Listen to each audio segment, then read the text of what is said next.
menunjukkan jam 8 lewat kurang lebih sekitar 10 menit. Kami mohon untuk kepada Bapak Ibu semuanya untuk mematikan atau memute suara Zoom-nya agar memperlancar kegiatan pada hari ini. Untuk memandu acara kegiatan hari ini atas nama Ibu Nur Zakiyah, beliau adalah salah satu mahasiswa dari Sekolah Tinggi Ilmu Al-Quran Amuntai atau STI Amuntai. Untuk Ibu Nur Zakiyah dipersilahkan untuk memandu acaranya. Untuk itu dipersilahkan.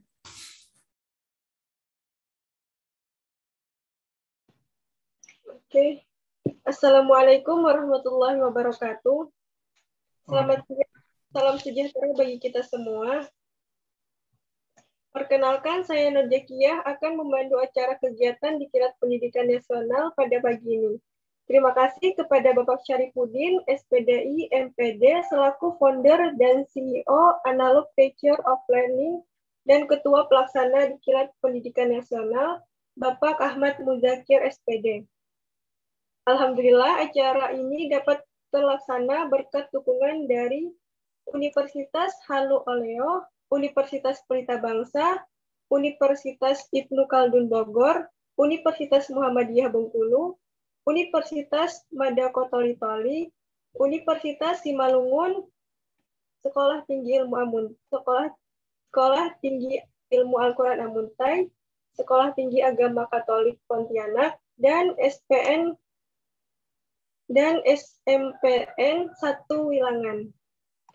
Kegiatan ini juga disponsori oleh Berkah Ziarah Wisata Religi, Ziarah Makam Para Wali, Toko Munasya Agen Batisa Sirangan, dan Borneo Tour and Travel Ticketing Online.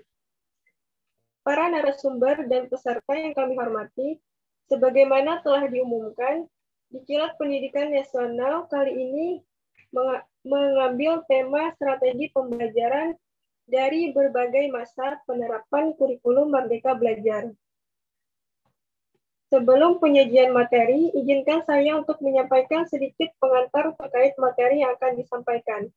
Pada dasarnya, kegiatan ini sangat penting dan menarik untuk diikuti, karena banyak sekali informasi yang kita dapatkan. Oleh karena itu, diharapkan kepada seluruh peserta untuk memperhatikan dan mengikuti diskusi dengan sebaik-baiknya. Baiklah, Diklat Pendidikan kali ini akan dibagi menjadi 2 sesi. Sesi yang pertama yaitu penyampaian materi secara paralel, dan sesi kedua yaitu sesi tanya-jawab. Pada hari ini akan menghadirkan 2 orang narasumber. Yang pertama yaitu Dr. AC Aaron, MPD, dengan materi Strategi Project Based Learning atau pembelajaran berbasis proyek. Dan yang kedua yaitu Ibu Salati Asma Hasanah, SPD MPD, dengan materi Strategi Pembelajaran Edukatif Berbasis Video Learning. Untuk mempersingkat waktu, langsung saja kita mulai sesi pertama yaitu penyampaian materi secara paralel. Saya terlebih dahulu akan membacakan kurikulum fit narasumber dari Ibu Dr. AC Aaron, MPD. Nama Dr. AC Aaron, MPD, lahir di Medan 9 Juni 1991. Pendidikan terakhir S3 Pendidikan Geografi, dan sekarang sedang menjadi dosen di Institusi Agama Kristen Negeri Tarutung dan Universitas Simalungun. Prestasi penerima beasiswa VPA pada tahun 2009 di Universitas Negeri Medan dan penerima piagam penghargaan terbaik Prodi Pendidikan Geografi Universitas Negeri Yogyakarta tahun 2016 di Universitas Negeri Yogyakarta. Jurnal peningkatan hasil belajar konsep dasar IPS dengan menggunakan aplikasi Google Classroom pada mahasiswa PGSD pada tahun 2021. Buku Strategi Belajar Mengajar Metode Didaktik modern abad 21 pada tahun 2019. Demikian kurikulum fit Ibu Dr. Estiaran MPD. Kepada Ibu Dr. Estiaran MPD untuk menyampaikan materinya dipersilakan. Terima kasih Ibu Nur Jakia yang telah menyampaikan kurikulum vitae saya. Mohon maaf, saya mau bertanya sebentar. Apakah suara saya kedengaran? Dengar Bu, sangat jelas. Jelas. Terima kasih Ibu Nur Jakia dan Pak Ahmad Mujaikir. Nah, di sini saya coba dulu share screen ya Bapak Ibu.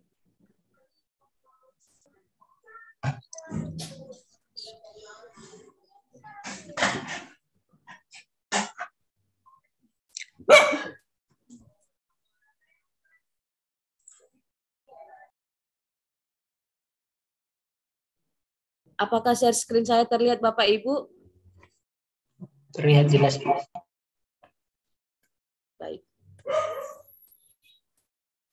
Nah, kita di sini saya akan menjelaskan atau berbagi tentang strategi pembelajaran berbasis proyek yang di mana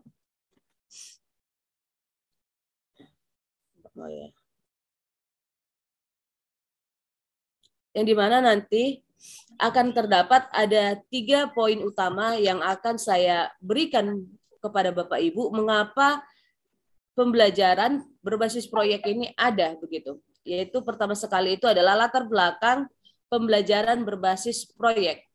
Dan yang kedua adalah pengertian pembelajaran berbasis proyek, terus strategi pembelajaran berbasis proyek, Bapak Ibu. Nah, seperti kita ketahui, di abad 21, pembelajaran abad 21 ini ada yang berbeda antara pembelajaran dulu dengan yang sekarang. Yang dimana pembelajaran dulu itu berpusat pada guru, dan yang pembelajaran abad 21 ada di sebelah kanan kita ya Bapak Ibu, kalau dilihat dari layar, yaitu berpusat pada siswa. Kalau pada pembelajaran sebelum abad 21, pembelajaran langsung, atau biasanya itu bersifat satu arah. Nah, kalau pembelajaran abad 21, pembelajaran kolaboratif. Pembelajaran sebelumnya juga berorientasi pada isi materi. Yang penting materi itu habis, isinya habis, tersampaikan sama siswa. Tidak berorientasi bagaimana prosesnya, bagaimana proses pembelajaran itu. Nah, pada pembelajaran sebelum abad 21 berkaitan kepada keterampilan dasar, ya cuman pada C1. Sedangkan pada pembelajaran abad 21 sampai kepada tahap C6 atau berpikir lebih tingkat tinggi. Makanya pada saat sebelum pembelajaran abad 21 kita mengenal yang namanya LOTS, Law Order Thinking. Beda dengan yang pembelajaran abad 21 yaitu HOTS, High. Artinya ada perbedaan. Terus pada saat sebelumnya ada penekanan pada teori. Nah, kalau pembelajaran abad 21 menekan pada praktik. Kalau di pembelajaran sebelumnya ada akademik dan pembelajaran abad 21 pada life skill. Inilah yang menjadi latar belakang mengapa pembelajaran berbasis proyek ini ada. Karena pembelajaran berbasis proyek ini juga termasuk di dalam kurikulum 2013, yang dimana kurikulum saintifik. Kurikulum saintifik di sana menawarkan kepada Bapak Ibu sekalian ada pembelajaran berbasis proyek, salah satunya. Ada pembelajaran discovery, inquiry, pembelajaran berbasis masalah, dan salah satunya ini yang saya jelaskan, yaitu pembelajaran berbasis proyek, Bapak Ibu. Nah, rancangan yang harus diperhatikan Bapak Ibu dalam membuat pembelajaran berbasis proyek ini adalah pembelajaran diselenggarakan dengan pengalaman nyata. Berbeda pada pembelajaran sebelumnya, bisa tidak berdasarkan pengalaman nyata oleh siswa ataupun guru. Atau biasanya juga kalau dulu saya itu katanya gitu. Nah, pembelajaran diselenggarakan dengan pengalaman nyata dan lingkungan otentik karena hal ini diperlukan untuk memungkinkan seseorang berproses dalam belajar. Belajar untuk memahami, belajar untuk berkarya, dan melakukan kegiatan nyata. Ini adalah hal yang harus diperhatikan Bapak Ibu dalam menerapkan pembelajaran. Artinya, sebelum Bapak Ibu mau mencoba pembelajaran berbasis proyek, ini harus diperhatikan. Selanjutnya, isi pembelajaran harus didesain agar relevan dengan karakteristik siswa. Artinya, kita lihat karakteristik siswa itu seperti apa. Apakah dia senang dengan pembelajaran berbasis proyek? Atau dia lebih senang dengan pembelajaran seperti kooperatif, PGT, feedback, atau yang lainnya. Karena tujuan kita melakukan perubahan dalam pembelajaran adalah bagaimana adanya perubahan tingkah laku, sifat, sikap, sampai ke moral siswa. Nah, itu Bapak Ibu. Selanjutnya, isi pembelajaran tadi itu sudah terus menyediakan media dan sumber belajar yang dibutuhkan. Artinya, kita menerapkan model PJBL, Project Based Learning ini, kita harus menyediakan media dan sumbernya. Jangan tiba-tiba kalian yang cari isu, kalian yang buat isunya. Seperti itu Bapak Ibu. Ketersediaan media ini dan sumber belajar yang memungkinkan siswa mengalami perolehan pengalaman belajar atau proses belajarnya. Begitu. Dan ini sangat konkret dan luas dan mendalam Bapak Ibu. Biasanya diupayakan oleh dosen atau guru atau pendidik yang lainnya yang profesional terhadap keberhasilan belajar siswa. Nah, penilaian hasil belajar terhadap siswa dilakukan secara formatif sebagai diagnosis untuk menyediakan pengalaman belajar pada siswa. Ini adalah hal yang harus diperhatikan Bapak Ibu sebelum menentukan model pembelajaran apa yang ingin diterapkan kepada siswa.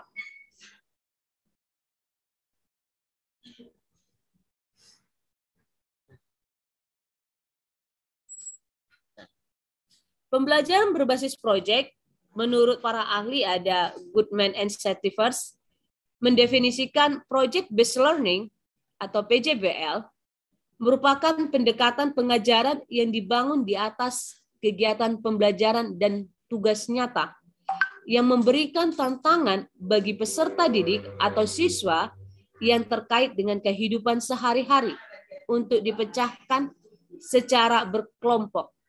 Artinya, pendekatan pembelajaran PJBL ini harus kegiatannya itu nyata, tidak mengangan-angan ataupun berhayal, begitu Bapak Ibu.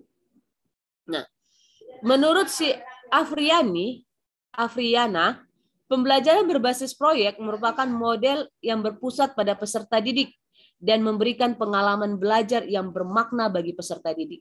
Seperti kita ketahui Bapak Ibu, terkadang saya pernah juga menjadi siswa. Waktu itu saya menjadi siswa kelas SMA, di duduk bangku SMA, dengan pembelajaran fisika. Mohon maaf Bapak Ibu, saya kaitkan sedikit. Terkadang saya itu tidak mengerti mengapa harus dipelajari rumus ini. Mengapa harus kita mempelajari rumus integral.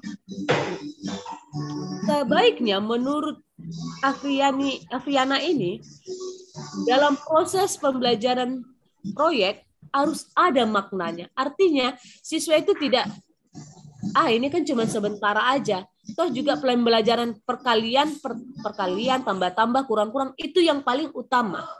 Tidak seperti integral, terus Pitagoras, ataupun sampai yang limit, sinus, kosinus, tidak sampai. Kadang ada orang seperti itu. Makanya pembelajaran berbasis proyek ini harus bermakna. Ketika siswa ingin diajarkan rumus Pitagoras, diajak kepada sebuah bangunan. Agar dia melihat, oh untuk ini. Ketika untuk mengajak untuk volume, tidak hanya mengasih diketahui, dihitung. Nah, harus dilihat ini volume air. ini volumenya ini, apa yang terjadi? Seperti itu. Artinya dia mengalami pengalaman nyata yang dia merasa itu bermakna untuk kehidupannya selanjutnya. Karena pembelajaran ini sebenarnya untuk life skill. Begitu Bapak Ibu. Kalau menurut Grant, mendefinisikan bahwa Project Based Learning atau PJBL merupakan pembelajaran berpusat pada peserta didik untuk melakukan investigasi terhadap suatu topik. Artinya begini, Bapak Ibu memberikan suatu topik, isu, atau masalah hampir sama dengan apa? PB, Project Based Problem Based Learning, tapi ini lebih kepada project untuk mengatasi masalah tersebut. Begitu. Nah, dan adanya investigasi yang lebih mendalam Bapak Ibu. Nah, selanjutnya, jadi dari ketiga kesimpulan tersebut adalah project based learning berpusat pada relatif berjangka waktu. Artinya jangka waktunya tersebut Bapak Ibu yang selalu jadi masalah. Kita ketahui kalau kita melakukan sebuah project, kita harus melihat waktu. Jadi berpusat pada relatif berjangka waktu Bapak Ibu. Terus berfokus pada masalah. Kita harus tentukan masalahnya apa. Sehingga ketika siswa itu ingin melakukan proyek investigasi terhadap sebuah permasalahan yang diberikan, dia langsung berfokus begitu. Terus seperti yang dikatakan Afriana tadi, pembelajarannya harus bermakna. Artinya masalah yang kita berikan itu tidak hanya masalah yang bersifatnya sementara, bermakna bagi dirinya, bagi kehidupannya ketika dia selesai nanti belajar, Bapak Ibu. Selanjutnya, disiplin atau lapangan studi kegiatan pembelajaran berlangsung secara kolaboratif dan dalam kelompok heterogen. Jadi PJBL ini biasanya bukan berdiri sendiri atau bersifat individu. Ini adalah pembelajaran yang di mana siswa diberi keterampilan tidak hanya pandai dalam berdialog, pandai dalam membuat suatu karya tulis atau membuat suatu hasil dari proyek tersebut, tapi bagaimana dia menjadi suatu tim di dalam suatu kelompok, Bapak Ibu. Dan pembelajaran ini biasanya diberikan kesempatan kepada siswa untuk melihat ke lapangan. Artinya kita kasih masalah, silahkan lihat di lapangan. Seperti itu. Agar terciptanya tadi pembelajaran nyata kepada siswa Bapak Ibu. Nah, sehingga pada perbedaan pembelajaran berbasis proyek dengan pembelajaran berbasis tradisional yang zaman-zaman dulu itu, kalau pembelajaran tradisional cakupan isinya dalam aspek fokus kurikulum, cakupan isinya berbeda. Kalau pembelajaran tradisional, dia hanya cakupan isi, tidak kedalaman pemahaman fokus pada siswa. Selanjutnya, kurikulum keterampilan pengembangan building block, artinya cuman sampai di situ saja. Tidak sampai keterampilan pemecahan dalam isolasi masalah yang kompleks. Bagaimana dia memecahkan masalahnya. Biasanya pembelajaran tradisional itu cuma pada tahap C1, C2, C3. Begitu Bapak Ibu. Kalau lingkup dan urutannya berjalan dari blok ke unit. Artinya cuma dari satu sub pokok bahasan sampai ke satu lagi. Kalau pembelajaran berbasis proyek, unit terbesar membentuk suatu topik dan isu. Tidak hanya yang ada di dalam buku pelajaran, tetapi di luar lagi, diambil dari tempat yang lebih dalam. Kalau pembelajaran tradisional, dia memusat, fokus berbasis di satu disiplin. Artinya ketika dia mempelajari PKN atau mempelajari sejarah, dia hanya berhadapan pada sejarah tersebut, tidak meluas seperti pembelajaran berbasis proyek atau dia bersifat multidisipliner. bisa menggabungkan, berkolaboratif antara setiap pembelajaran, begitu Bapak Ibu. Terus, peran pendidik di dalam pembelajaran tradisional adalah dia adalah sumber utama. Guru sumber utama, ahli dalam segala hal.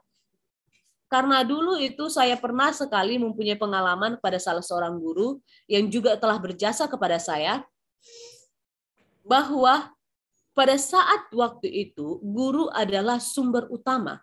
Jadi ketika ada jawaban yang berbeda, pasti disalahkan.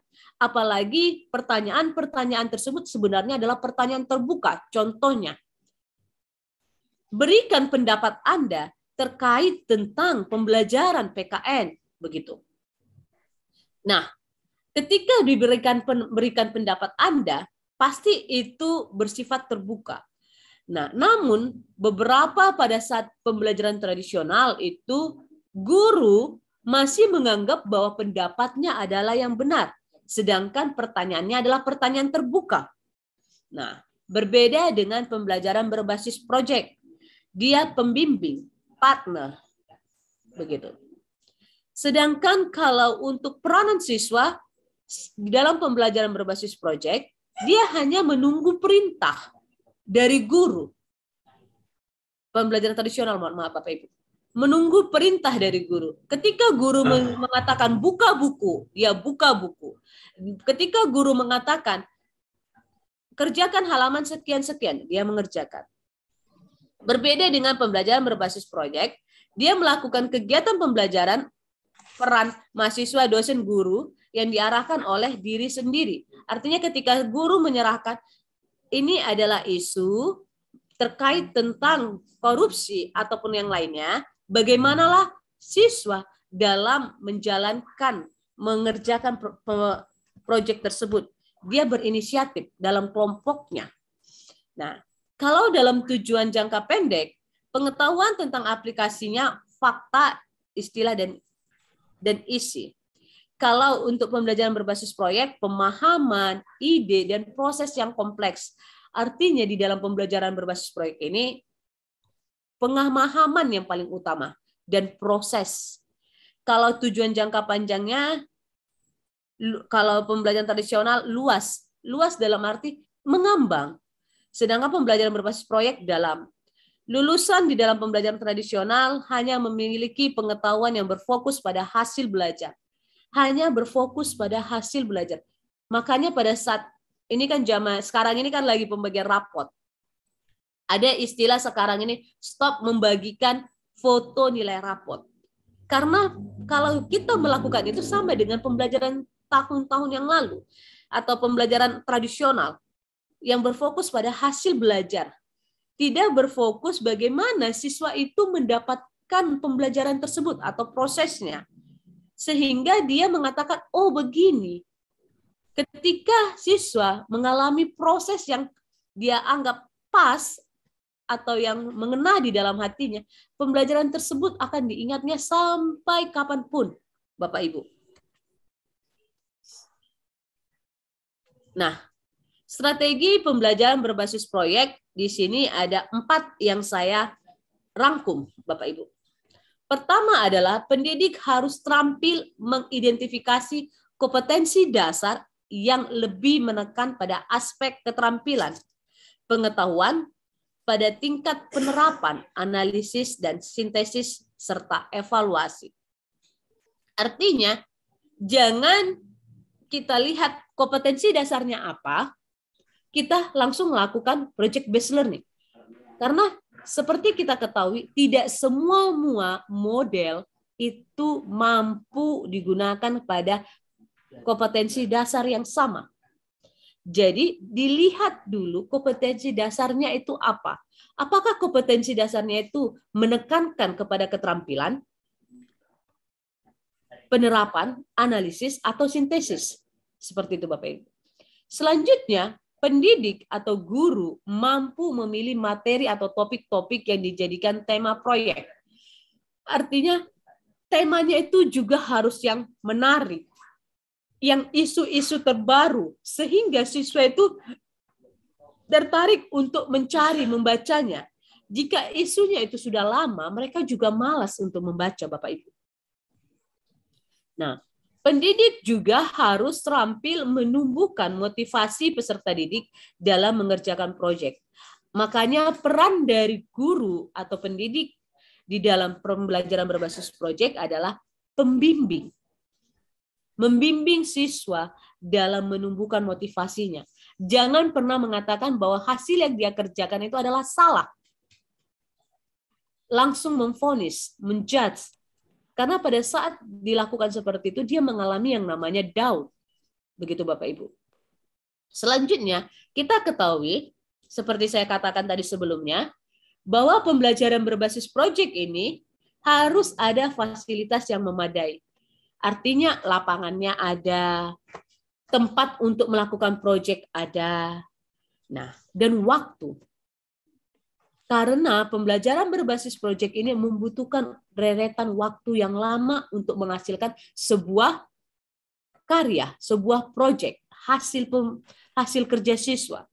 Jangan pada saat seperti ini,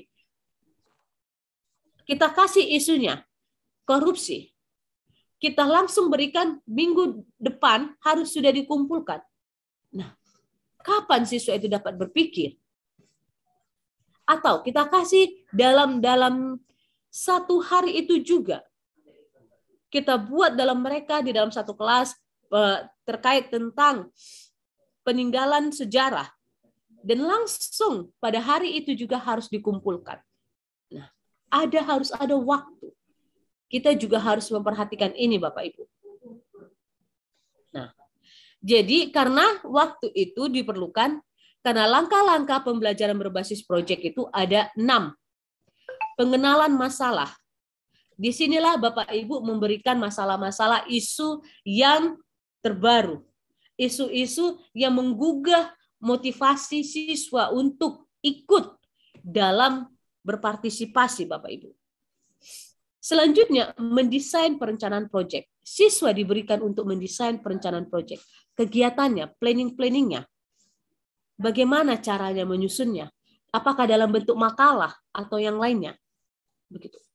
Terus penyusunan jadwal proyek. Mereka menyusun jadwal proyek agar dapat terlaksana dengan baik. Nah, di nomor 4, pelaksanaan dan monitoring proyek. Guru berperan dalam memonitoring, memantau sampai mana hasil kerja siswa tersebut. Jangan hanya ini proyeknya kalian kerjakan, kalau sudah selesai diberikan lagi kembali kepada guru, setelah itu selesailah semua. Nah, terus menguji hasil. Artinya siswa diberikan kesempatan untuk mempresentasikan hasil dari proyeknya. Ketika siswa mempresentasikan, pasti ada evaluasi dan refleksi. Evaluasi itu diberikan ketika kayak dia dalam mempresentasi, ada tanya jawab, ada yang memberikan masukan, tanggapan, dia diberikan kesempatan untuk memperbaikinya. Setelah dia memperbaiki hasil proyeknya tersebut, barulah guru menerima hasil tersebut. Karena sudah pada sampai tahap evaluasi Bapak Ibu. Nah, namun ada beberapa yang menjadi kelebihan Bapak Ibu dalam menjalankan pembelajaran berbasis proyek ini. Yang pertama, dapat meningkatkan motivasi belajar peserta didik untuk belajar, serta mendorong kemampuan mereka untuk melakukan pekerjaan penting dan mereka perlu dihargai. Artinya, ketika melakukan pembelajaran berbasis proyek ini, mereka lebih bersemangat daripada menunggu perintah. Apa yang mau dikerjakan nanti? Apa yang harus kita lakukan? Gitu. Terus, meningkatkan kemampuan dalam memecahkan masalah. Karena kita ketahui di dalam pembelajaran abad 21 itu, siswa harus memiliki yang 4C, komunikatif, kreatif, kolaboratif. Jadi dia harus mampu memecahkan masalah. Hal ini menjadi bekal ya ketika dia nanti selesai sekolah.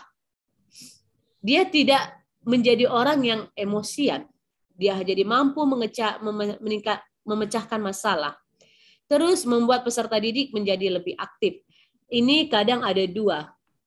Bisa membuat peserta didik menjadi lebih aktif yang memiliki karakteristik ingin belajar project based learning, Bapak Ibu. Terus meningkatkan keterampilan peserta didik dalam mengelola sumber.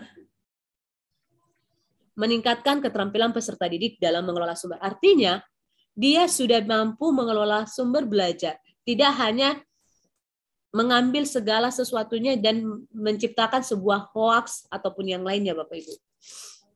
Nah, namun kelemahan dari pembelajaran berbasis proyek ini adalah memerlukan banyak waktu untuk menyelesaikan masalah dan membutuhkan biaya yang cukup banyak bagi siswa. Begitu Bapak Ibu. Hal ini terkadang menjadi sebuah pertimbangan kita sebagai pendidik dalam menerapkan project based learning ini. Karena tidak mungkin hanya dalam satu KD kita buat dalam project based learning. Makanya dalam pembuatan model ini juga kita harus pintar dalam mendesain dan mengcombine Bapak Ibu. Nah, selanjutnya siswa yang lemah dalam mengumpulkan informasi akan mengalami kesulitan. Karena kita ketahui ada siswa yang bersifat ekstrovert, introvert, begitu. Nah, siswa yang lebih cenderung dari introvert, dia akan lebih lama untuk dapat berkomunikasi kepada teman-temannya. Dan itulah yang menyebabkan juga terdapat siswa yang kurang berkontribusi dalam proyek. Karena ketika dia mengalami masalah dalam mengumpulkan informasi, pasti dia juga mengalami yang namanya kurang berkontribusi dalam proyek. Begitu Bapak Ibu. Jadi ketika dia kurang berkontribusi dalam proyek, dia pun tidak tahu dalam apa yang dikerjakan teman-temannya. Sehingga biasanya nama yang tidak bekerja itu ada dalam urutan paling belakang. Nomor 1 pasti ketua, nomor 2 sekretaris, nomor 3 yang mengerjakan. Sampai nomor terakhir adalah orang yang tidak mengerjakan. Nah, selanjutnya siswa tidak memahami topik secara keseluruhan. Dan ini adalah kelemahannya. Karena kan kita cuma ngasih isu. Jadi siswa terkadang tidak memahami topik secara keseluruhan Bapak Ibu. Nah,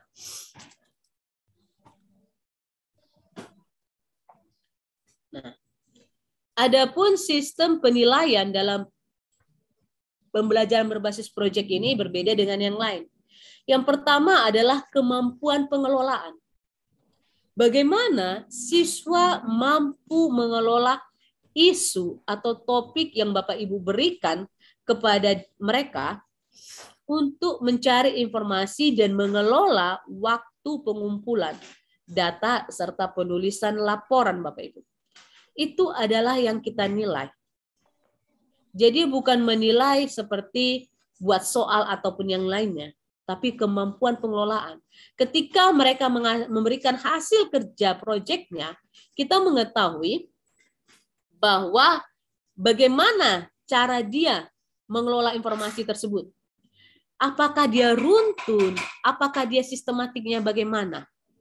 Itu yang kita nilai Bapak Ibu. Selanjutnya relevansinya. Kesesuaian dengan mata pelajaran dengan mempertimbangkan tahap pengetahuan, pemahaman, keterampilan, dan belajar. Ini adalah relevansinya terhadap apa yang kita pelajari. Artinya, walaupun dia multidisipliner, kita juga harus melihat kepada mata pelajaran kita. Jangan sampai mengambang terlalu luas. Begitu Bapak Ibu. Selanjutnya, proyek yang dilakukan peserta didik harus merupakan hasil karyanya dengan mempertimbangkan kontribusi guru berupa petunjuk dan dukungan terhadap proyek peserta didik. Artinya, itu adalah hasil buah pikir kesepakatan mereka. Hasil dari buah pikir ketika mereka sedang berdiskusi. Bukan hasil dari copy paste ataupun yang lainnya Bapak Ibu. Nah, ini adalah sistem penilaian kita sebagai seorang pendidik ketika melakukan pembelajaran berbasis proyek kepada siswa Bapak Ibu. Artinya, kita menilai itu berdasarkan yang 3 ini Bapak Ibu. Nah, sampai di sini sepertinya untuk hasil presentasi saya.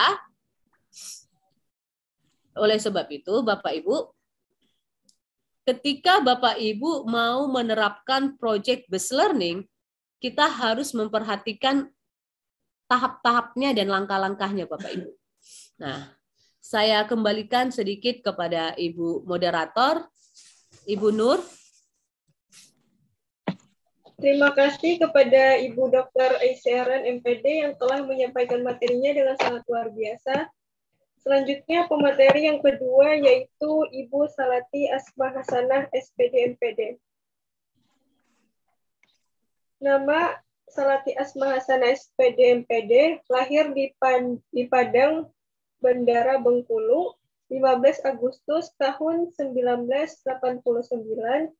Saat ini sedang studi di S3 Pendidikan Dasar Universitas Negeri Jakarta. Sekarang menjadi dosen tetap jurusan PGMI di PAI Universitas Ibnu Khaldun Bogor. Beberapa buku telah beliau hasilkan dan sudah terdaftar pada hak kekayaan intelektual. Di antaranya yang berjudul Panduan Mengajar bagi Guru Pemula, Program Induksi, Contoh Metode dan Media Pembelajaran. Yang kedua, pembelajaran berbasis lingkungan dan sosiopreneur, analisis praktek nilai sosial, dan entrepreneur dan religius. Yang ketiga, didaksi, penelitian, dan contoh pembelajaran matematika SD. Yang keempat, inovasi kurikulum pondok pesantren berwawasan agribisnis. Yang kelima, kepemimpinan transformasi dalam Islam. Dan yang terakhir, pengembangan industri dan ragam budaya Muslim. Demikian kurikulum fit Ibu Salati Asma Hasanah SPD MPD kepada Ibu Salati Asma Hasanah SPD MPD untuk menyampaikan materinya. Dipersilahkan. Oke, baik, terima kasih. Tapi saya belum bisa share screen ini.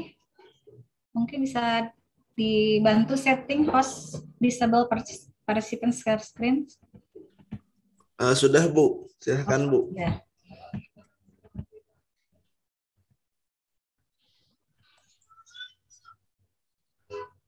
Baik, bismillahirrahmanirrahim. Suara saya terdengar? Terdengar, Bu. Oke. Assalamualaikum warahmatullahi wabarakatuh. Bapak Ibu yang berbahagia dimanapun berada, senang sekali pada kesempatan pagi acara ini bisa berjumpa melalui virtual meeting dalam rangka kegiatan Diklat Nasional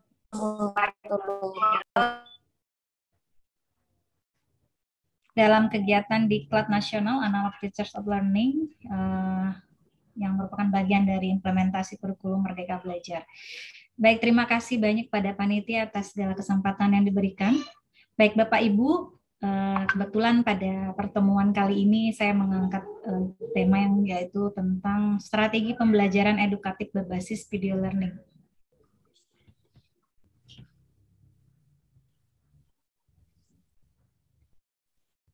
Ya, saya dari Universitas Ibnu Khaldun Bogor.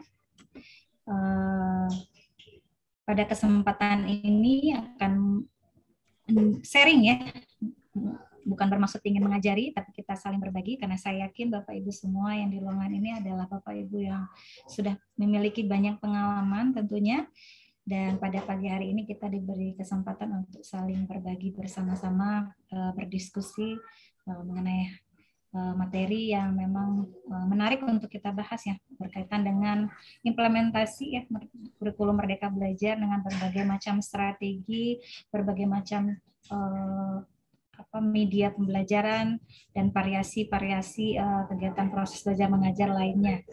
Baik, sekilas kita review ya mengenai kurikulum Merdeka. Ini tentu saja memang masih dalam proses ya, proses sosialisasi dan proses pelaksanaannya juga masih bertahap ya.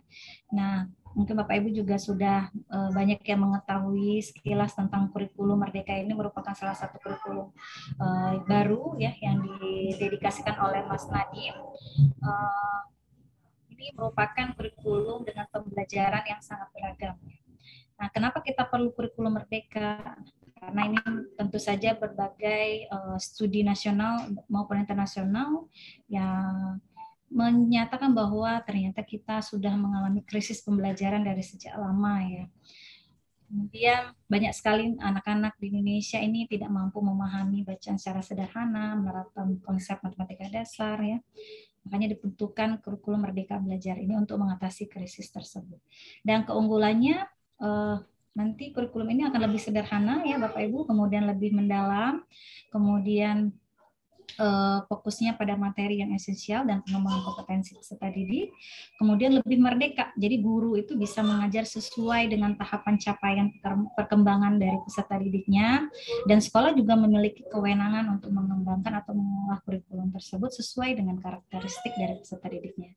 Kemudian lebih relevan ya dan interaktif. Jadi pembelajarannya melalui kegiatan proyek, dan tadi kita sudah dijelaskan oleh pemateri sebelumnya tentang pembelajaran berbasis proyek ya. Nah, ini proyek di kegiatan pembelajaran nanti sangat luas cakupannya ya Bapak Ibu ya.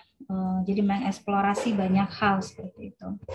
Kemudian implementasi dari kurikulum Merdeka Belajar ini jadi diharapkan bisa mendorong sehingga pembelajaran itu bisa berkualitas dan memiliki keterampilan yang relevan ya, kekinian lah gitu. Kemudian Merdeka Belajar juga memberikan kebebasan ya, kebebasan belajar bisa di mana saja, mau dengan metode atau model ataupun strategi apa saja ya, kemudian sumbernya dari mana saja, media pembelajarannya seperti apa, seperti itu.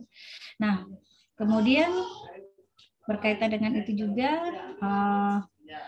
Kementerian atau Kemendikbud juga sudah ada memfasilitasi berupa akun ya, berupa akun digitalisasi ya, akun pembelajaran yang dikenal dengan akun belajar.id, di mana Bapak Ibu bisa mengakses itu menggunakan aplikasi itu, bisa membuat macam-macam bahan ajar, materi ya, ada di sana. Platformnya itu ada tentang Google Slide juga ya. Kemudian bisa buat video di situ juga, banyak ya. Nanti platform ini juga bisa dipakai untuk kegiatan platform pendidikan yang lainnya. Nanti Bapak Ibu bisa lebih dalamnya membaca tentang materi tersebut yang link yang sudah saya cantumkan. Kemudian kita masuk langsung ke materi saya hari ini mengenai strategi pembelajaran. Kalau kita lihat secara umum, strategi itu merupakan sebuah rencana, metode, perangkat kegiatan ataupun perangkat kegiatan yang direncanakan untuk mencapai tujuan pengajaran tertentu. Tentu saja kita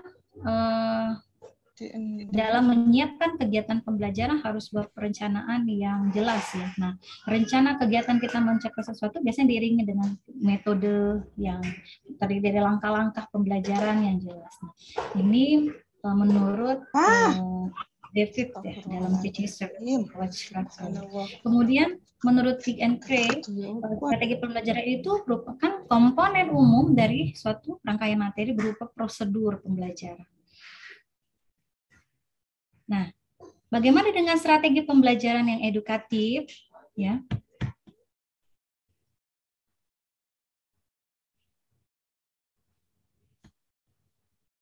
Strategi pembelajaran edukatif ini merupakan prosedur kegiatan pembelajaran yang melibatkan adanya sebuah interaksi di situ. Interaksi yang tentu saja edukatif. Edukatif ini bisa menciptakan kegiatan belajar yang bernilai pendidikan. Dengan tujuan apa? Yaitu bisa mendidik anak didik kita supaya mereka memahami berbagai norma, baik itu norma susila, norma moral, hukum, sosial, agama. Jadi dengan adanya edukatif ini berarti suatu ataupun segala kegiatannya itu bersifat mendidik ya. Yang pasti pertama itu. Kemudian yang kedua membina dan juga memberikan sebuah latihan dan juga pengajaran. Nah, interaksi edukatif ini merupakan suatu kegiatan dalam proses pembelajaran di mana adanya interaksi tersebut melibatkan orang lain ya untuk membantunya, dengan kata lain guru yang mengajar, anak didik yang belajar. Perpaduan kedua unsur ini merupakan sebuah interaksi edukatif dengan memanfaatkan berbagai macam bahan ajar ataupun materi ya. Dalam proses pembelajaran inilah ya komponen dari semua unsur pendidikan ini dilibatkan secara optimal supaya bisa mencapai tujuan pengajaran yang sudah ditetapkan. Nah, ciri-ciri interaksi edukatif yang pertama ada tujuan yang ingin dicapai. Kemudian yang kedua ada bahan atau pesan yang menjadi isi dari interaksi itu. Kemudian ada pelajar yang aktif mengalami ya. Jadi meaningful, dia mengalami secara keseluruhan. Kemudian ada guru tentu saja yang sebagai pelaksananya dan ada metode untuk bisa mencapai tujuan tersebut. Kemudian menjadi guru yang edukatif, kreatif, dan inovatif, serta melek teknologi. Nah, kalau kita lihat di era industri, ya pendidikan di zaman revolusi 4.0, ya bahwa pendidikan merupakan kita mempersiapkan siswa supaya bisa menghadapi tantangan digital secara langsung, baik itu berbasis mesin.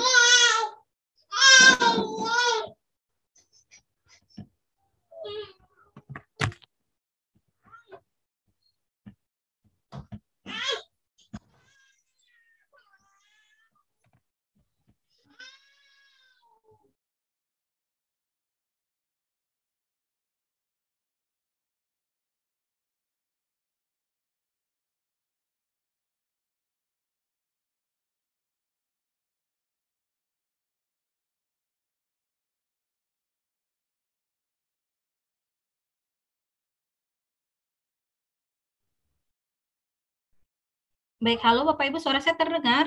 Mohon maaf tadi ada gangguan. Saya dengar, Bu.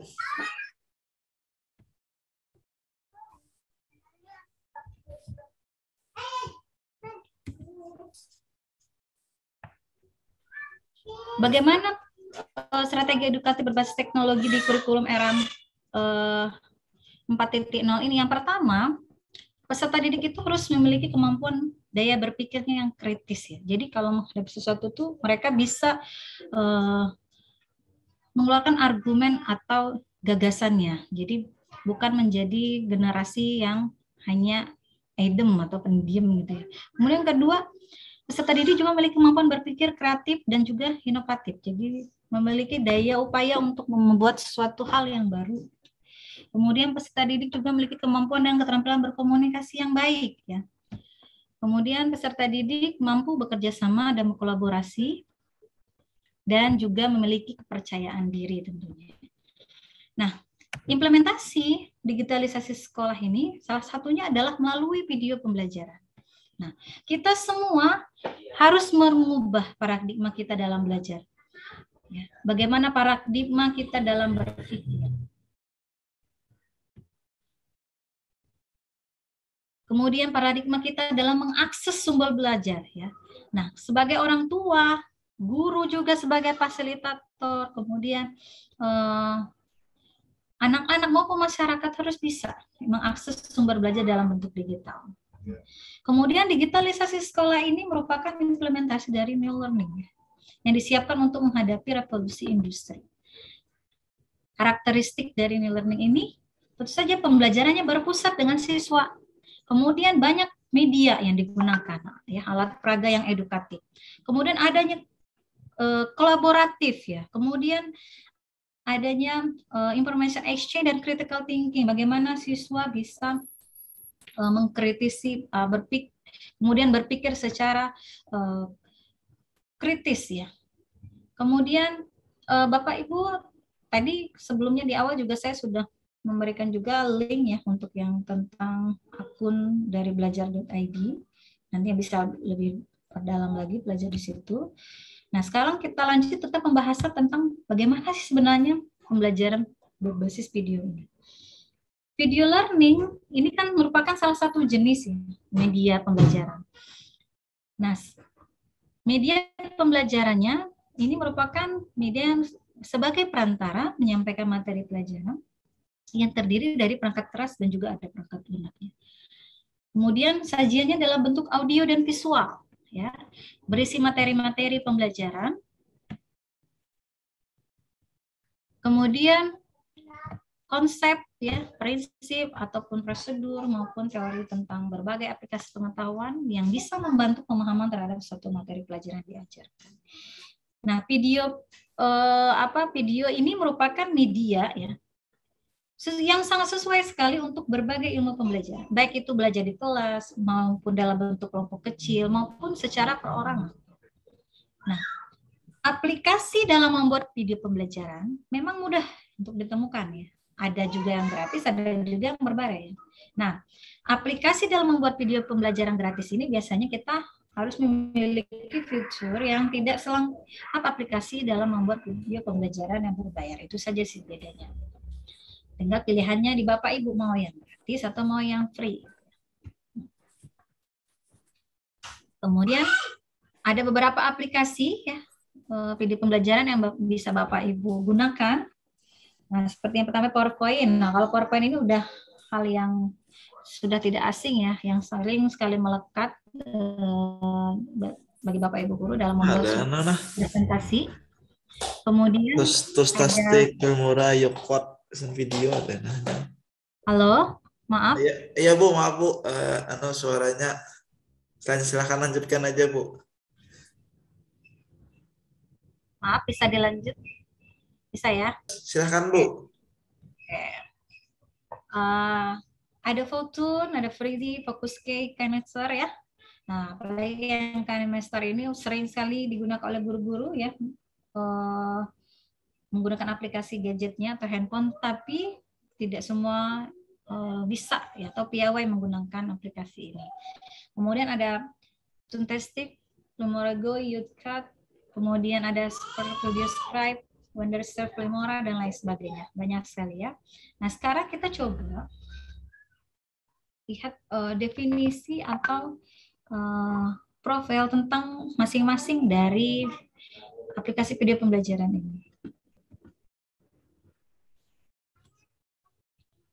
Nah, kalau KineMaster ini aplikasinya, kalau kita buat video pembelajaran, ini kita bisa menggunakan edit video ini. Nah, ini kan termasuk yang populer, ya.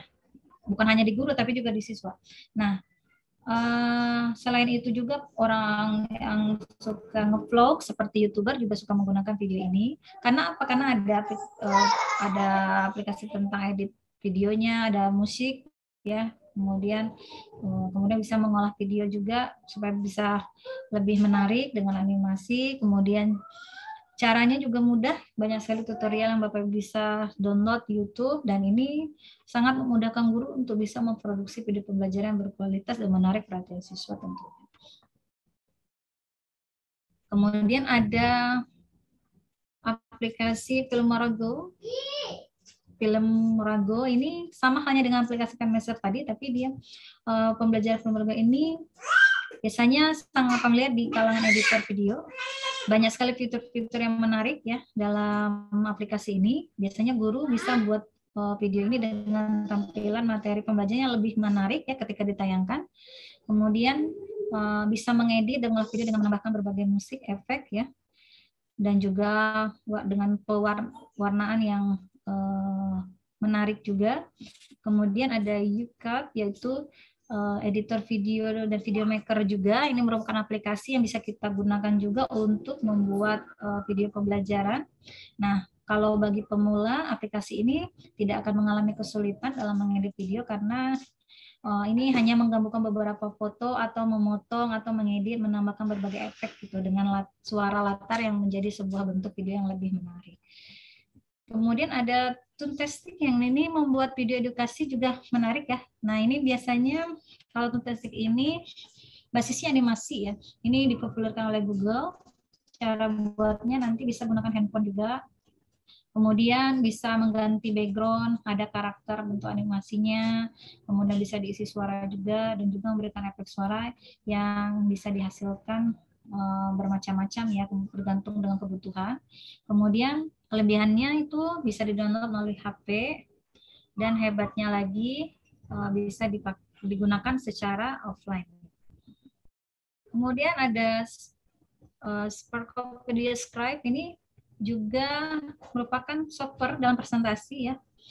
Video workboard-nya dengan menggunakan animasi tulisan. Jadi ada latar belakang itu seperti papan tulis gitu Bapak. Nah, kemudian ini juga bisa menjadi salah satu alat kita untuk bisa mengembangkan video pembelajaran interaktif karena ada kombinasi animasinya, ada template yang menarik, terus bisa juga nanti gunakan software ini melalui videoscribe.co. Nah, secara offline pun juga bisa ya. Tapi sayangnya untuk penggunaan gratis itu biasanya waktu percobaannya hanya 1 bulan. Tapi selebihnya ya harus bayar. Kemudian ada Wondershare Filmora. Nah ini aplikasi editingnya ini mudah digunakan untuk para pemula ya. Nah ini biasanya menggunakan aplikasi untuk mengedit media video pembelajaran itu supaya menarik, bisa diberikan efek ya. Kemudian bisa juga digunakan secara gratis, tampilannya juga sederhana. Kemudian output videonya juga bisa mendukung berbagai format. Kemudian kalau misalnya dalam versi berbayar, fitur-fiturnya itu lebih keren ya pastinya. Nah, untuk mengunduhnya bisa di filmora.wordshare.com. Kemudian ada Photon. Nah, ini media untuk presentasi dan membuat video tapi lebih interaktif Bapak Ibu. Nah, guru biasanya menggunakan aplikasi ini untuk kebutuhan media pembelajaran seperti presentasi, video, animasinya, dan dia bisa bergerak ya. Kemudian kita bisa memasukkan berbagai macam kreasi sehingga tampilan video pembelajaran kita juga lebih menarik dan kita bisa memberikan audio secara langsung, direkam langsung ataupun mengambil suara tambahan dari luar. Nah, kita bisa menambahkan berbagai macam karakter, efek, kemudian animation, kemudian background juga bisa diganti-ganti, kemudian karakternya juga bisa kita gerakkan ya sesuai dengan teksnya, sesuai dengan kebutuhannya. Nah, ini ada yang berbayar, ada yang free ya. Kalau yang free itu kita syaratnya harus di-upload dulu di YouTube, baru nanti kita bisa download.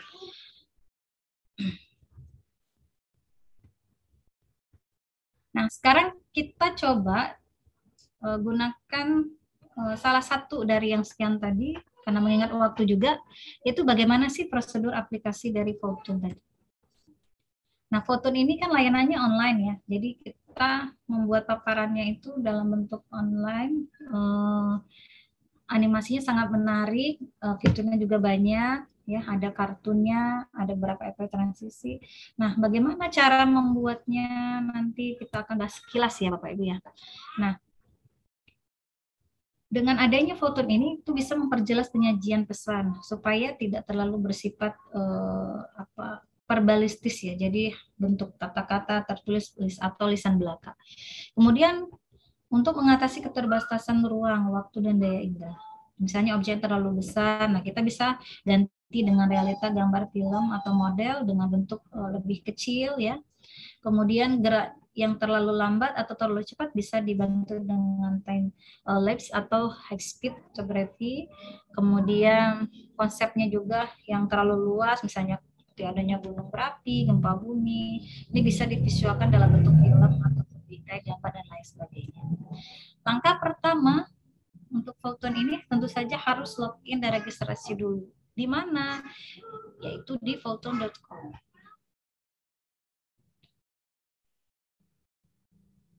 Nanti setelah registrasi, langkah kedua, pilih blank Photon.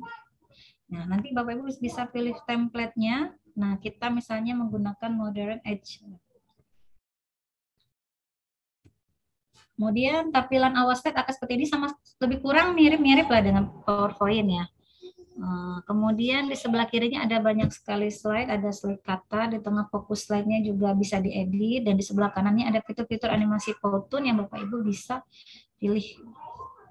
Kemudian langkah berikutnya di sebelah kanan juga ada background, pilih location, dan banyak gambar. Nanti Bapak Ibu bisa pilih mau background apa gitu ya. Kemudian animasi yang karakter tadi, maksud saya yang ini Bapak Ibu. Jadi nanti bisa pilih mau apa gitu. Misalnya baru buka materi nih. Halo, selamat pagi.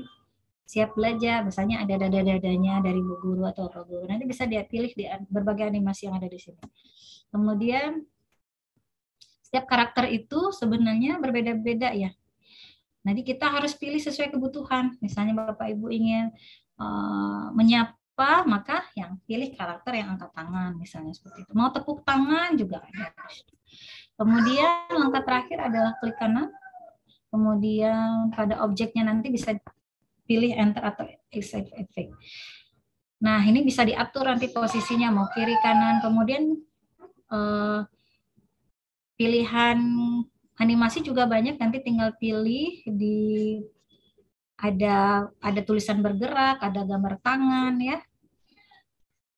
Nah, untuk pengaturan animasi ini tentu saja perlu kehati-hatian Bapak Ibu ya. Jadi membuat media menggunakan Powtoon ini jadi perlu juga dilihat kesesuaian dari audionya ya, apa kemudian dengan gambar atau animasinya. Nanti Bapak Ibu bisa belajar langsung dengan tutorial di link yang sudah saya share. Baik, itu saja materi singkat dari saya tentang bagaimana kita menggunakan pembelajaran edukatif berupa video learning ya dalam proses pembelajaran, sehingga bisa meningkatkan kualitas dari pembelajaran di sekolah. Baik, itu saja. Bagi moderator, terima kasih. Assalamualaikum warahmatullahi wabarakatuh. Baik, terima kasih kepada Ibu Sahati Asma Hasana SPD MPD yang telah menyampaikan materi yang sangat luar biasa pada hari ini.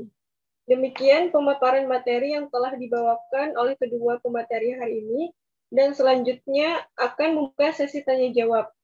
Selain itu, untuk link presensi atau absensi telah dikirimkan melalui kolom chat Zoom dan kolom live chat pada YouTube. Baiklah, langsung saja kita mulai sesi tanya jawab. Dipersilahkan kepada 3 atau 4 orang yang ingin bertanya, dan yang ingin bertanya silahkan hand raise atau angkat tangan. Selain itu bisa juga bertanya melalui kolom chat Zoom dan live chat YouTube. Oke, Abdul Rahim, Kolaka. Izin. Bisa didengar suara saya?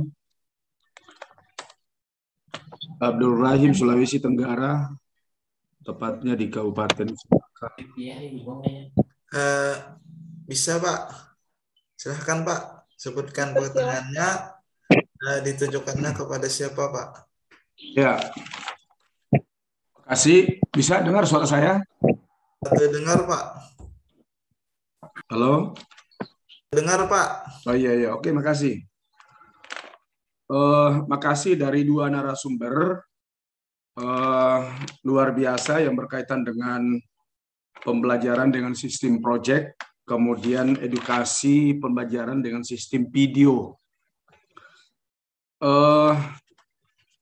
Saya melangkah dulu dengan kondisi yang dialami sekarang di luar kota. Di luar kota, maksudnya dalam artian di pedesaan ini, bahwa nanti ke depan ini ada 3 pola pembelajaran yang bisa diterapkan. Yang pertama adalah sistem project, kemudian sistem tradisional, kemudian dengan berikutnya adalah berbasis edukasi video. Ini sangat menarik ini. Tidak semua guru kita yang mampu melakukan sistem edukasi belajar video. Tetapi ini adalah sebuah inovasi yang luar biasa yang patut diapresiasi oleh semua kalangan guru agar supaya ini bisa dilakukan, dan ini sangat menantang bagi guru-guru kita yang sudah senior, ya terutama di pedesaan. Bagi tenaga-tenaga edukasi yang muda, saya kira tidak ada masalah. Ini sangat direspon. Kemudian yang berkaitan dengan proyek juga akan begitu. Jadi sistem pendidikan nanti kita pahami nanti bahwa ada yang menggunakan edukasi video, kemudian ada nanti ada yang menggunakan edukasi video, kemudian ada umpan baliknya dengan dari peserta didik, mungkin lewat HP atau tablet dan sebagainya. Kemudian yang kedua adalah ada yang keaktifan dari tenaga edukasinya atau gurunya, tetapi yang ekonomi menengah ke bawah ini mungkin tidak ada umpan balik dari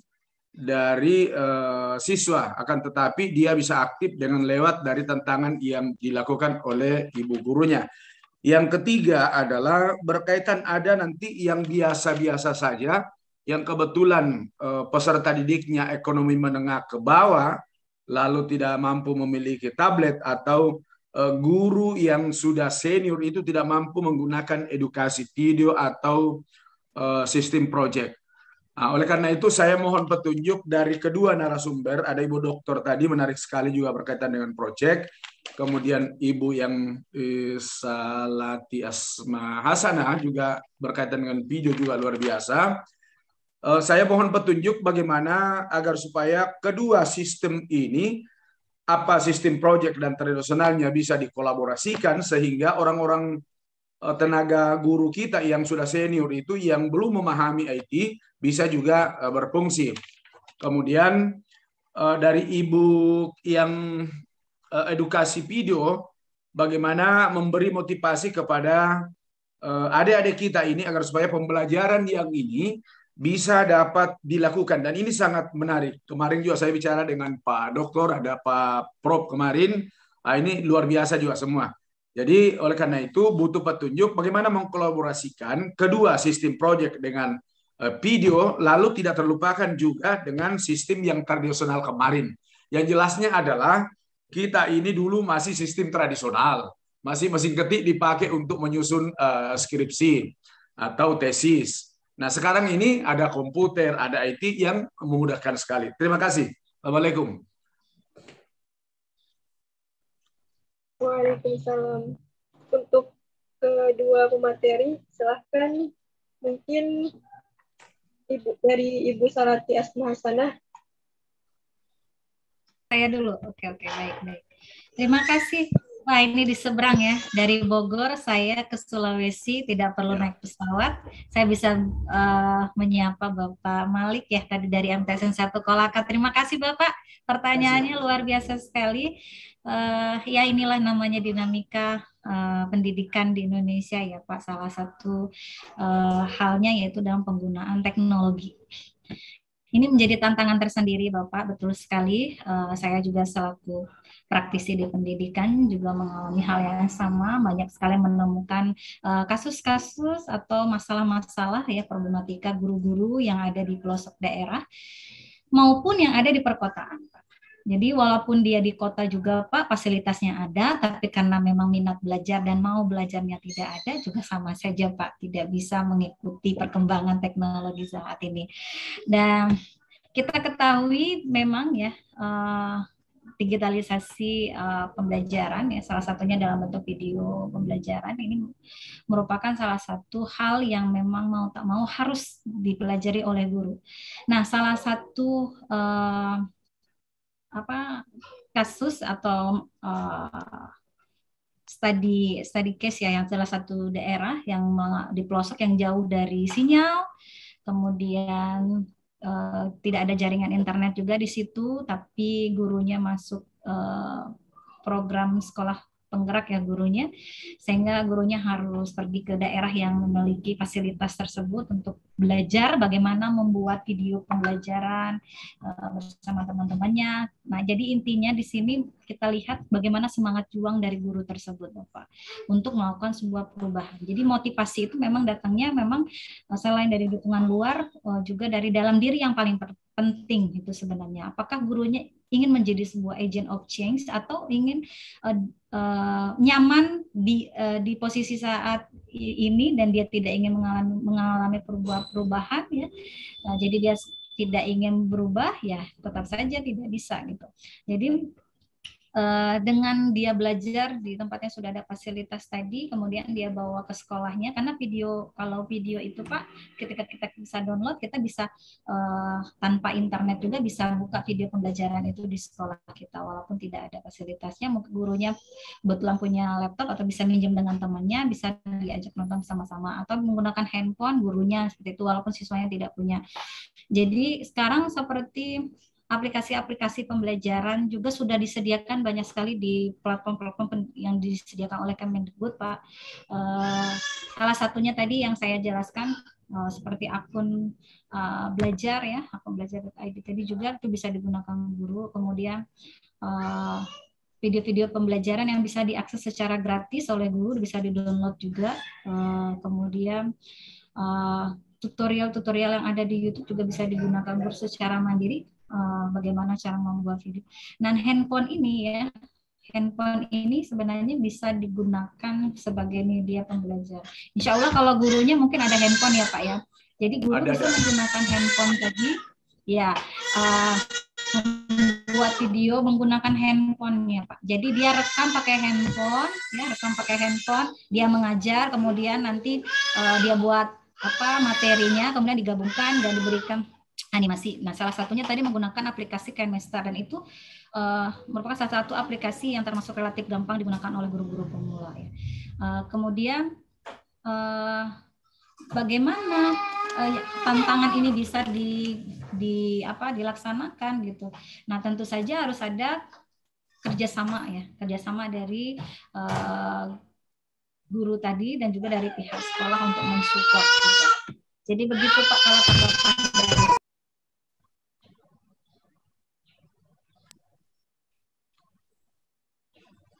Oke, makasih Bu. Ya.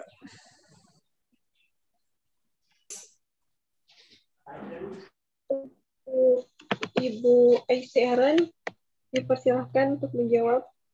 Terima kasih kepada Ibu Nur Jaika, kepada Bapak. Mohon maaf Pak, saya tadi kurang jelas dengar nama Bapak siapa ya Pak? Abdul Rahim. Kepada Bapak Abdul Rahim yang ada di Kolaka. Saya di bagian barat, Pak, di Medan.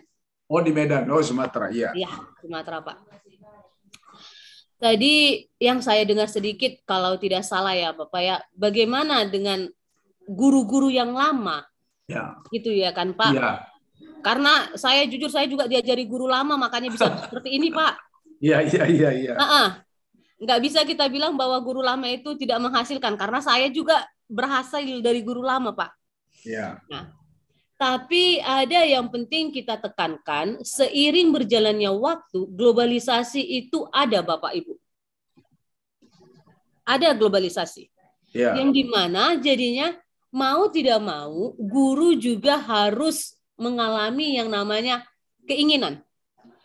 Ya, ada salah satu dampak dari COVID yang kita lihat berdampak positif lah kita bilang ya, kepada pendidik. Salah satunya, walaupun saya lebih mengatakan di karbit, Bapak Ibu. Mohon maaf ya Bapak Ibu, di karbit saya bilang. Karena guru-guru lama lebih diproses pengkarbitan. Di mana dia mau tidak mau harus bisa menggunakan WA. Mau tidak mau harus bisa menggunakan Zoom. Nah, artinya saya kadang berpikir seperti ini Bapak Abdul, apakah memang pendidikan kita itu mau nggak mau apa diproses seperti kerbau? Harus dipukul dulu, baru bisa, gitu Papa. Kan gitu ceritanya. Mau nggak mau harus bisa. Karena gini, saya juga guru dulu Pak. Guru di SMA, saya kuliah sambil mengajar dulu. Nah, waktu pada COVID itu semua bingung. Bagaimana pembelajaran Zoom? Bagaimana ini? Tapi ketika dijalani kok iso. Terus dirasa-rasa nih kok lebih penak ginian daripada langsung gitu. Kadang yang nggak enaknya itu kadang kalau kita mengajar online itu kalau ke manajemen kelas Bapak. Karena kan kita selama ini yang ada manajemen kelas secara tatap muka. Ketika manajemen kelas online kan nggak ada. Ada. Nah, kita bilang raise hand, mereka diam, matikan kamera. Nah, ya kan Bapak, Betul. Atau tiba-tiba dibilang, Pak, nggak ada sinyal, gitu. Nah, guru-guru yang lama kadang, oh iya Kak, nggak ada sinyal ya, tempat saya kok banyak ya, gini-gini, dia bingung, gitu kan, Bapak Ibu. Cuman kalau guru baru apa? Tapi itu yang saya bilang harus ada kayak mana ya? Kadang ada guru yang merasa senioritas tidak ingin belajar, ada guru yang selalu senantiasa belajar. Karena guru, kalau bapak saya dulu mengatakan, bapak saya dulu dari guru SD, dia bilang begini, guru merupakan bukan untuk profesi orang malas, Bapak Ibu. Karena guru itu harus berkembang. Kalau dia nggak berkembang, siswanya berkembang. Ya. Gitu. Ilmu ini berkembang terus. Kalau dia masih di bawah, dia nggak akan bisa mengikuti siswanya. Makanya kata bapak saya, siapa yang menjadi guru pasti awet muda, Bapak Ibu. Tersenyum terus. Sekarang lagi tren TikTok, guru juga main TikTok, gitu. Kan gitu, Bapak Ibu. Itulah untuk perkembangan media. Tapi kalau ditanya apakah bisa dikombin atau kolaboratif pembelajaran tradisional dengan pembelajaran PJBL, bisa Bapak. Ya. Yang paling penting begini, kita lihat materi pokoknya, kompetensi dasarnya apa. Ya. Apakah kompetensi dasar itu membutuhkan ceramah dulu? Karena tidak ada pembelajar yang langsung tiba-tiba, nah PJBL. Tidak ada kan Pak? Pasti ada yang combine ceramah dulu, bla bla bla bla bla. Masuklah kita ke tahap pembelajaran itu, PJBL itu. Tidak ada kalau kita mau langsung, yaudah tonton video ini ya. Kalau udah selesai sudah saya pulang dulu. Nggak mungkin gitu kan Bapak? Iya betul. Mungkin sekali. Jadi pembelajarannya juga harus ada ceramah dulu, pembelajaran dikolaboratifkan Bapak. Tapi yang penting diingatkan bahwa dilihat dulu karakteristik siswa, terus materi pokoknya seperti apa, selanjutnya yang bagaimana. Karena begini, tidak semua model cocok diterapkan. Contoh, mungkin discovery learning bisa diterapkan di MTSN 1 Kolaka pada materi pembelajaran peninggalan sejarah, Bapak Ibu. Ya. Tetapi di tempat kami tidak bisa. Karena tidak ada peninggalan sejarah, prasejarah yang terlihat. Betul. Nah, begitu. Jadi tidak semua. Ibaratnya seperti ini, saya selalu katakan kepada teman-teman kita, kalau diklat atau yang lainnya, seperti Bapak Abdul atau Bapak Irwandi atau yang lainnya, mungkin bisa dengan minum Bodrex, sakit kepala langsung nyus, sembuh. Kalau saya harus minum Panadol, baru bisa sembuh. Nah, jadi apakah bisa dikolaboratifkan? Bisa. Cuman perhatikan yang tadi yang saya bilang, materi pokoknya, waktunya, terus karakteristik siswa, dan kondisi lapangan. Kita mau menerapkan PJBL, tapi kita nggak punya lapangan untuk studi kasusnya. Ya. Nggak mungkin kita memaksa kehendak kan, Bapak. Ini karena kurikulum 2013 harus saintifik, dan harus seperti ini. Nggak bisa kita paksakan dengan tempat. Harus kita lihat mana yang lebih cocok. Nah, kan saintifik bisa modelnya ada pendekatan yang 5M. Begitu Bapak Ibu. Begitu sedikit penjelasan saya kepada Bapak Abdullah dari Kolaka. Salam dari Medan ya Pak. Salam. Makasih. Ya, saya kembalikan kepada Bu Nurjaika.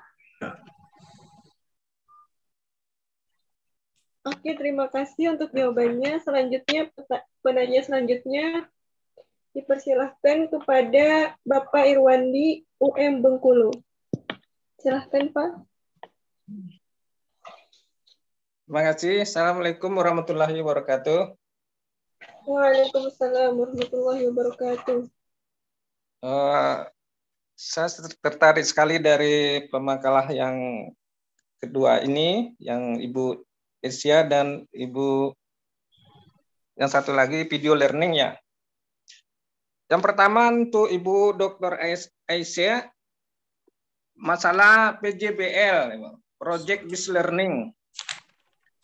Memang sekarang paradigma pendidikan kita, kalau dulu kita untuk naik ke atas itu dengan memakai tangga Bapak Ibu. Jadi naik 1, naik kedua, 3, 4, 5 sampai ke atas kita.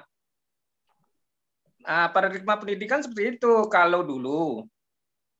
Kalau sekarang paradigma pendidikan itu seperti orang mendaki gunung. Mendaki gunung tuh tidak ada tangganya, Bu, Pak. Jadi orang mendaki gunung, dia akan mencari jalan pintas, efektif, efisien, dan aman. Nah, jadi paradigma yang sekarang itu seperti itu. Nah, apa strategi yang bagus? Yang bagus itu yang project based learning itu. Jadi dengan adanya project based learning, mahasiswa kita bisa merancang proyeknya yang efisien, yang efektif, dan menghasilkan yang lebih baik gitu. Jadi saya sangat setuju sekali bahwa project based learning harus dibiasakan di sekolah. Karena ya tadi paradigma itu seperti itu, tidak lagi seperti kita naik tangga gitu. Kita seperti naik gunung itu ya seperti tadi.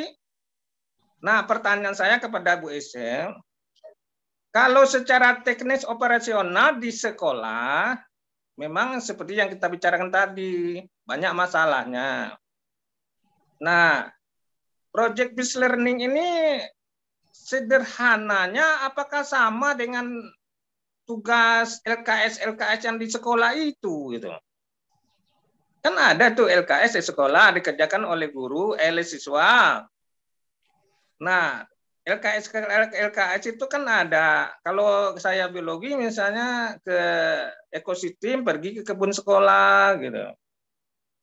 Jadi apa sih bedanya PR atau tugas-tugas sekolah yang biasa ini dengan tugas proyek itu? Jadi mungkin kita bisa memberikan gambaran kepada Bapak Ibu guru bahwa bedanya pekerjaan siswa kalau kita tuh proyek di sini bedanya di sinilah bedanya sedikit. Kalau yang kemarin kita buat seperti ini, nah jadi dibedakan sedikit mana yang proyek, mana yang tugas-tugas biasa di sekolah atau barangkali bisa PR gitu. Tapi kalau di sekolah kalau di biologi itu kan ada LKS mereka, ada komponen ekosistem, ada ekologi, ada apa. Nah, dengan LKS yang berada itu, di mana letak bedanya dengan project based learning itu? Mungkin itu diberikan pemahaman supaya kita bisa sama mengatakan bahwa pembelajaran kita memang project based learning.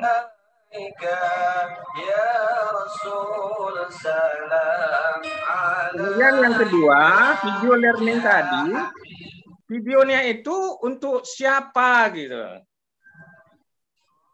Untuk siswakah atau untuk guru?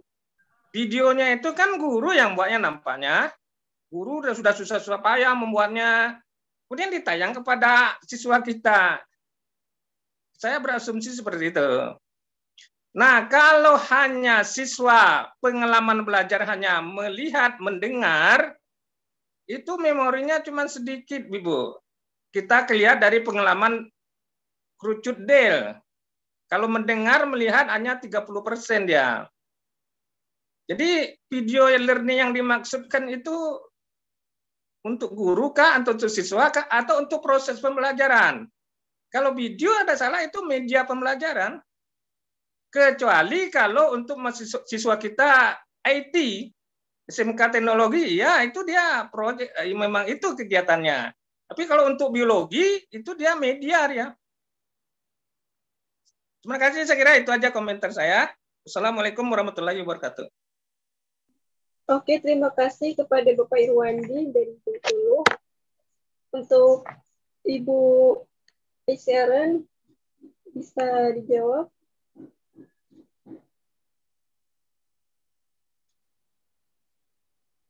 Baik, baik Bu, baik. Begini Bapak Irwandi dari Bengkulu ya Pak, sesama Sumatera kita ya Pak. Sama Bu. Saya punya saudara di Muko-Muko Pak. Oh iya, siapa Bu? Dosen juga bukan? bukan. Saudara satu lagi di apa namanya yang di Bengkulu Prof apa gitu, Universitas Prof apa gitu namanya. Di situ ada teman. Ada Irin ya. Okay. Baik. Jadi apakah bisa dikatakan LKS sama dengan PJBL? Itu yang paling saya tangkap. Nah, bisa Bapak. LKS hampir sama dengan PJBL. Makanya ada beberapa artikel yang mengembangkan bahwa pengembangan LKS berbasis PJBL. Karena kalau di dalam khususnya ilmu eksak atau IPA, biologi, kimia, itu kan sudah ada rancangannya. Jadi bagaimana melakukan proyeknya? Berbeda dengan yang ilmu humaniora atau sosial. Nah, LKS yang pada yang humanora biasanya itu lebih bersifat kepada apa yang dimaksud dengan ini, apa yang dimaksud ini. Berbeda dengan LKS punyanya biologi. Tapi apakah bisa dikatakan LKS itu dikembangkan menjadi PJBL? Bisa, Bapak. Pengembangan LKS berbasis project learning itu dapat mewadahi juga karena di dalam LKS selain ada indikator-indikatornya kan ada yang namanya tahapan-tahapan yang akan mereka lakukan. Ada isunya. Misalnya, coba kamu lakukan kalau di dalam waktu saya SMP kalau saya tidak salah ya Bapak ya. Waktu itu di SMP ada pengukuran untuk kecambah. Itu adalah proyeknya mereka. Untuk melihat seberapa tingginya kecambah. Di dalam lembar LKS terdapat hari, bulan, harinya berapa tingginya ininya, terus mereka menyimpulkan. Itu sudah dilakukan namanya project based learning, Bapak. Dan mereka menyimpulkan mengapa pada saat kecambah yang diletakkan di depan di cahaya berbeda dengan kecambah yang tidak kena cahaya. Itu adalah proyeknya mereka, isu yang mereka lakukan. Itu untuk pembelajaran eksak bisa menggunakan LKS. Namun ada perbedaan kepada humaniora. Kalau humaniora biasanya pada umumnya kan dia bersifat tidak ada yang pengukuran. Begitu. Jadi apabila ingin mencari misalnya cari isu tentang stratifikasi sosial atau kedudukan sosial begitu. Nah, apakah bisa dilihat berdasarkan LKS? Bisa. Namun harus jelas langkah-langkahnya, kegiatannya yang harus dilakukan di dalam LKS tersebut. Dan LKS pada umumnya untuk humaniora tidak seperti itu, Bapak. Jadi kurang ampuh digunakan LKS sebagai PJBL. Namun apabila ada guru yang berminat mengembangkan LKS berbasis PJBL, bisa Bapak Irwandi. Apabila contoh, yang pertama di kelas humaniora atau yang untuk IPS yang lainnya, ditaruh di pertama itu identitas dan yang lain-lainnya. Ditaruh yang pertama kegiatan penelitian untuk stratifikasi, kecamatan, ada panduannya di dalam melakukan proyek. Nah, jadi apakah LKS bisa mewadahi sebagai project based learning? Bisa Bapak Ibu. Itu tanggapan saya Bapak Irwandi. Ya Bu, makasih Bu.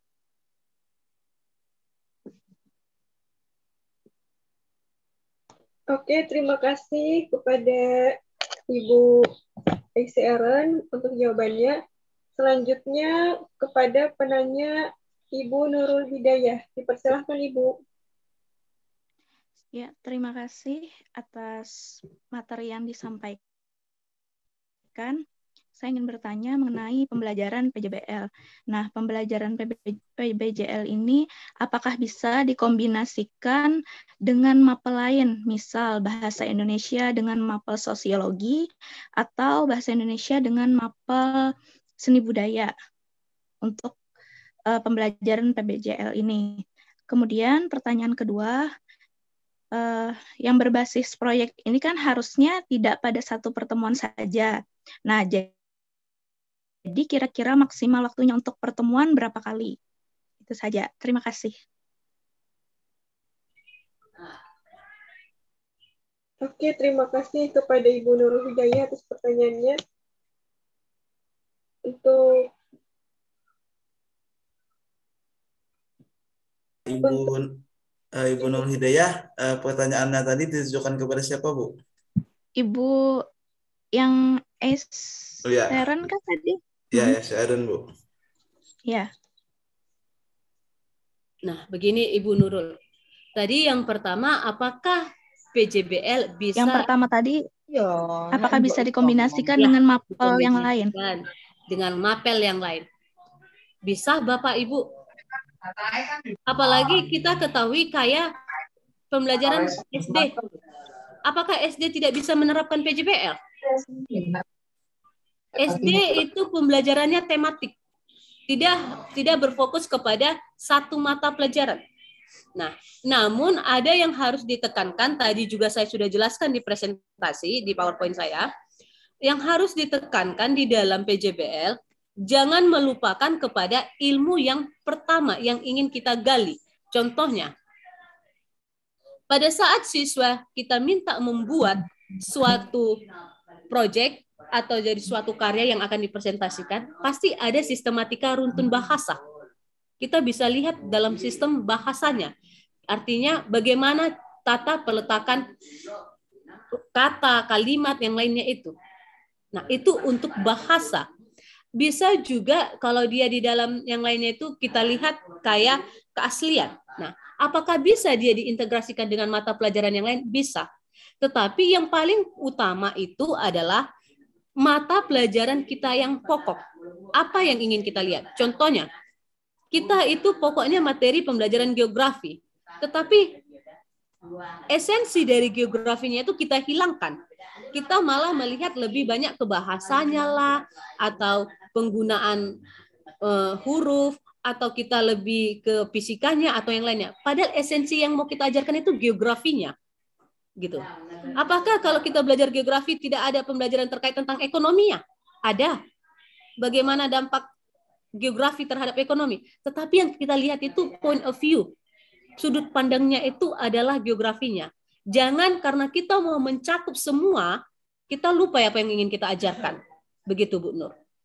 Itu kalau yang saya tangkap pertama. Jadi apalagi kalau pembelajaran pada saat SD, tematik. Nggak mungkin kan pada saat tematik itu kita cuma PJBL hanya untuk satu ini. Padahal di SD, di situ ada bahasa, di situ ada IPA, IPS, matematik, ada seni dan budaya. Nah, apakah tidak bisa diterapkan PJBL? Bisa. Namun kalau di bagian di SD, dia lebih terlihat semua. Begitu. Nah, waktu. Ada yang memang mengatakan PJBL ini waktunya lama. Tidak mungkin satu pertemuan selesai. Namanya juga untuk mengapai masalah. Seperti melihat kecambah. Nggak mungkin hanya melihat kecambah satu hari, udah selesai. Gitu. Enggak. Tapi ada yang harus Bapak Ibu perhatikan. Contoh. Dalam satu runtut ada kalender akademik. Bapak Ibu.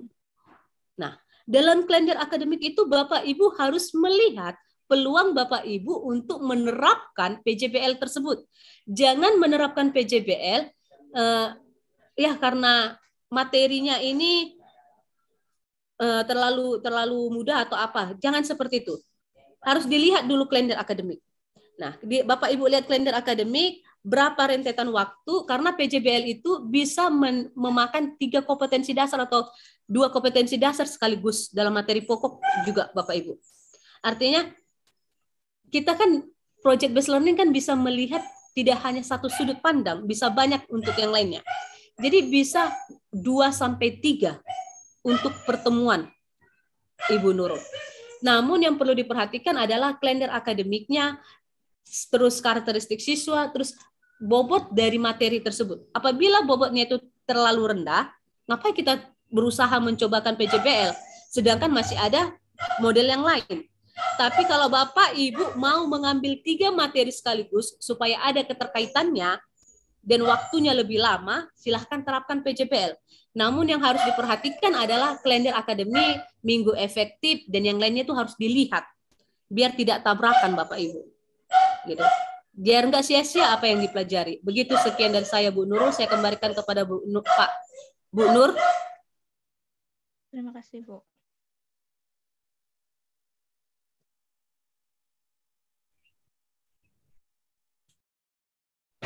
Oke, terima kasih untuk jawabannya. Dari Ibu Nurul Hidayah. Selanjutnya pertanyaan dari Bapak Arif Rusman. Dipersilahkan kepada Bapak. Nur Zaki ya, pertanyaan dari Pak Irwandi tadi ada yang belum dijawab. Tidak pakai baju, Bang. Iya, narik saya giliran mau bertanya ini.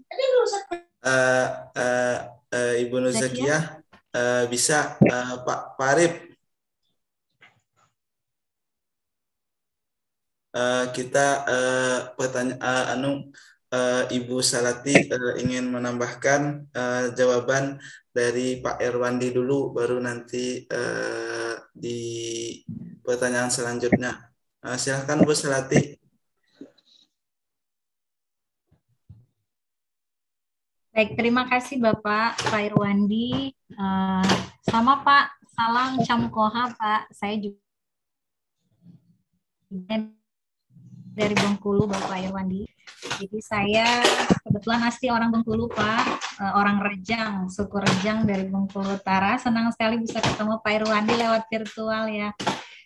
Kebetulan saya memang tugasnya di Bogor Bapak. Ya. Jadi ketemu Bapak sendiri nih ya, sesama orang Bengkulu. Baik Pak Irwandi, sedikit saya menjawab pertanyaan Bapak tadi mengenai benar ya Pak ya, memang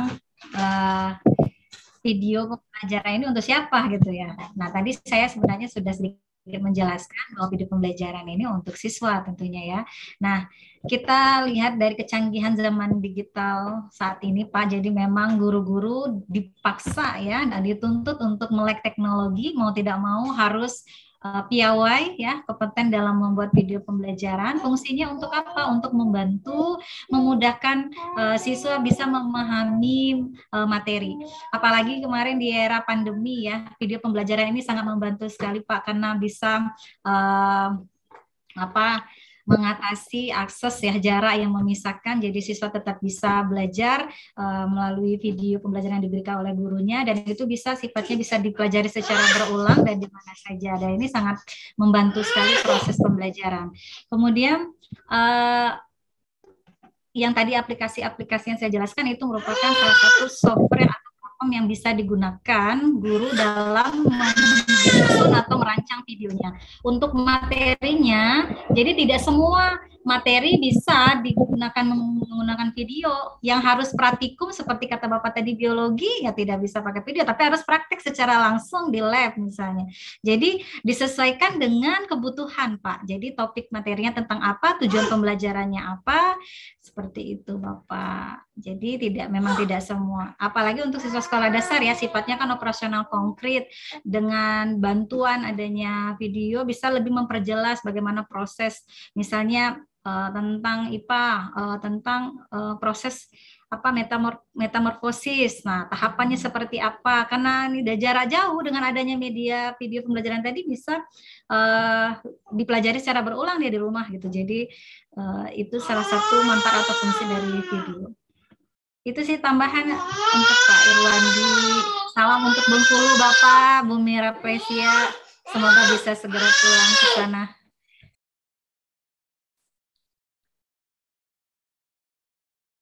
Ya Bu, terima kasih atas jawabannya. Silahkan lanjutkan Ibu Nur Zakiyah untuk pertanyaan selanjutnya. Oke, selanjutnya pertanyaan dari Bapak Arif Rusman. Silahkan Pak. Ya. Terima kasih host atas kesempatan yang diberikan kepada kami. Terima kasih kepada penyelenggara kegiatan. Saya hanya ingin meminta tambahan penguatan dari Ibu Dr. Aren terkait dengan PBL itu tentang PJBL Pak. PJBL ya. Pak. Persoalannya seperti ini. Kalau saya tidak salah baca bahwa di kurikulum Merdeka itu pada umumnya kita menggunakan penugasan berbasis proyek. Yang saya inginkan dari Ibu tentu penguatan-penguatan tentang langkah-langkah pembelajaran, langkah-langkah pelaksanaan dari proyek itu. Penguatan-penguatan yang harus dilaksanakan oleh guru. Tentu tadi Ibu mengatakan bahwa ya tidak mungkin langsung ke di proyeknya. Tentu ada kombinasi antara ceramah dengan proyek itu.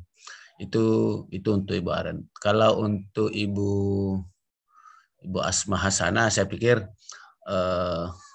apa yang disampaikan itu tadi ya menarik bagi kita dalam hal penggunaan video pembelajaran sebagai media atau alat bantu dalam menyampaikan pesan-pesan pembelajaran kepada peserta didik. Ini sangat menarik. Terima kasih banyak Ibu atas sharing informasinya kepada kita semua bahwa ada banyak aplikasi, ada banyak fitur yang bisa kita gunakan. Nah, sekarang tergantung kepada gurunya, tergantung kepada sekolahnya untuk memberikan motivasi kepada teman-teman guru bagaimana menggunakan, bagaimana mereka beradaptasi dengan globalisasi pendidikan ini sehingga mereka tidak tertinggal untuk meningkatkan mutu peserta didik. Saya pikir itu Ibu sekali lagi untuk Ibu Dr. Aren tentang penguatan-penguatan dengan yang berbasis proyek itu. Makasih host. Salam dari Kolaka, Sulawesi Tenggara.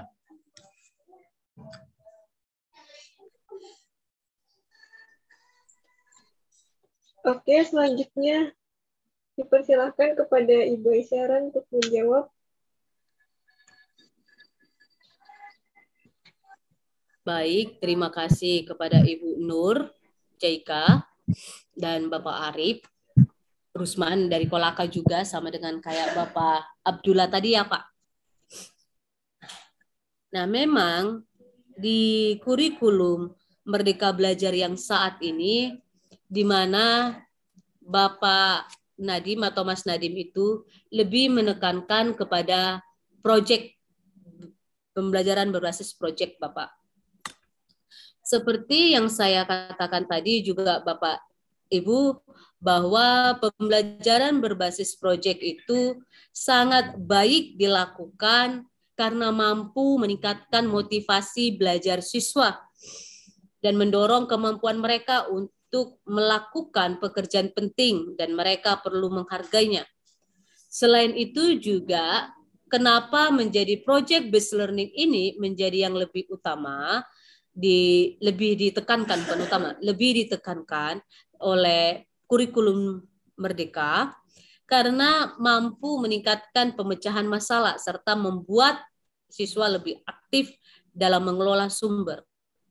Nah, jadi dalam penguatan pembelajaran based learning atau project based learning ini, PJBL, ya kita sebagai pendidik harus mengenal atau memberikan masalah-masalah isu yang terkait tentang pembelajaran kita, Bapak Ibu. Pembelajaran kita seperti apa, kita berikanlah itu kepada siswa. Selanjutnya, mendesain proyek perencanaan tersebut. Bagaimana mendesain perencanaan proyeknya. Nah, dan terakhir menyusun jadwal proyeknya. Karena dibutuhkan waktu yang lama untuk menyelesaikan sebuah proyek. Jangan sampai hanya untuk melakukan model ini, kita menghabiskan sampai beberapa pertemuan, namun kita menghilangkan esensi dengan pertemuan yang lainnya. Begitu. Terus, pelaksanaannya dan monitoring. Sebagai guru kita melakukan memonitoring siswa dalam melaksanakan PJBL ini. Nah, walaupun kurikulum Merdeka ini kan siswa belajar sebebas. Merdeka artinya bebas namun mengikuti aturan Bapak Ibu. Nah, jadi kita membimbing siswa agar tidak lari dari rule ya. Begitu. terus melakukan menguji hasil yang mereka kerjakan dengan mempresentasikannya. Selanjutnya dievaluasi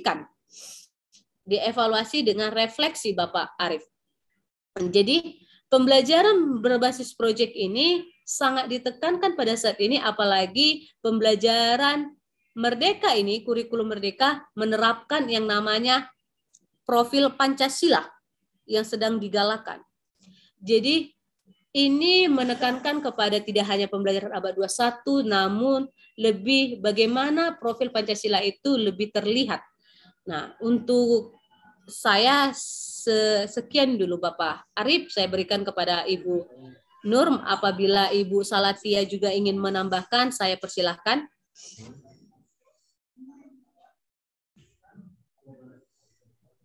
Kepada Ibu Salati dipersilahkan.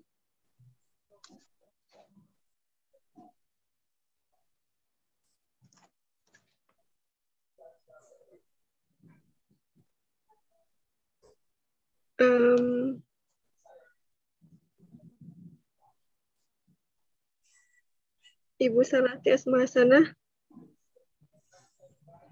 Ya. Ya, halo. Halo, saya tadi terlempar dari Zoom. Sekarang baru bergabung lagi. Ya, halo. Mendengar apakah pertanyaan dari Bapak Arief tadi, Bu? Tidak. Ya, Pak Arief tadi tidak bertanya ya, tapi dia memperkuat bahwasannya terima kasih banyak katanya tadi ya, bahwa banyak aplikasi, tinggal guru lagi mau pilih yang mana. Betul. Jadi semua itu adalah pilihan ya. Aplikasi baik yang dikeluarkan oleh pemerintah dari Kemdikbud ya, kemudian layanan-layanan platform baik itu secara gratis maupun berbayar, itu sebenarnya bergantung dari guru mau pilih yang mana ya. Nah, makanya tadi ada beberapa contoh saja itu tadi Pak aplikasinya yang biasa digunakan dalam merancang video pembelajaran ya. Jadi bisa dipilih mana yang mau gratis atau mau berbayar ya Pak. Kelebihannya tadi kalau berbayar dia lebih lengkap ya, tentunya lebih lengkap dan lebih menarik lagi dan lebih aksesnya juga lebih gampang. Kalau gratis ya ada yang hanya bisa digunakan hanya beberapa kali, ada tadi yang hanya bisa dalam waktu jangka waktu 1 bulan.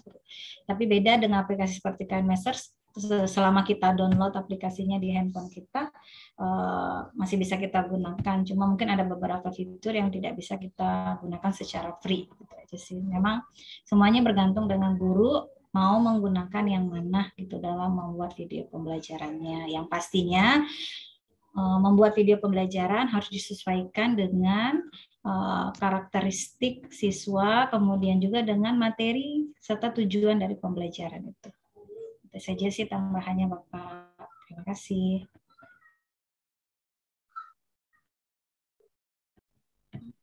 Terima kasih untuk Ibu Salati Asmahasanah. Selanjutnya dikarenakan karena masih ada sedikit waktu, jadi kita masuk pada sesi pertanyaan yang selanjutnya. Untuk 2 atau 3 orang dipersilahkan yang ingin bertanya. Bisa hand raise atau angkat tangan.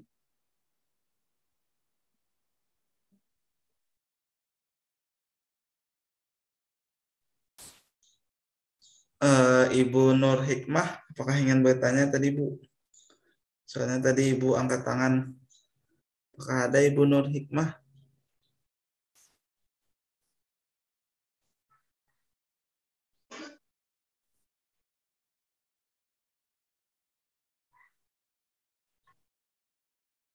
Kami tunggu. Apakah ada lagi yang ingin bertanya? Kami tunggu sekitar 1 menit.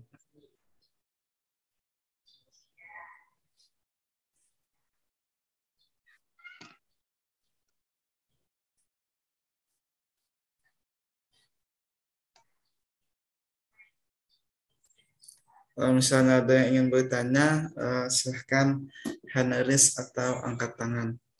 Bisa juga pertanyaannya tulis pada kolom chat.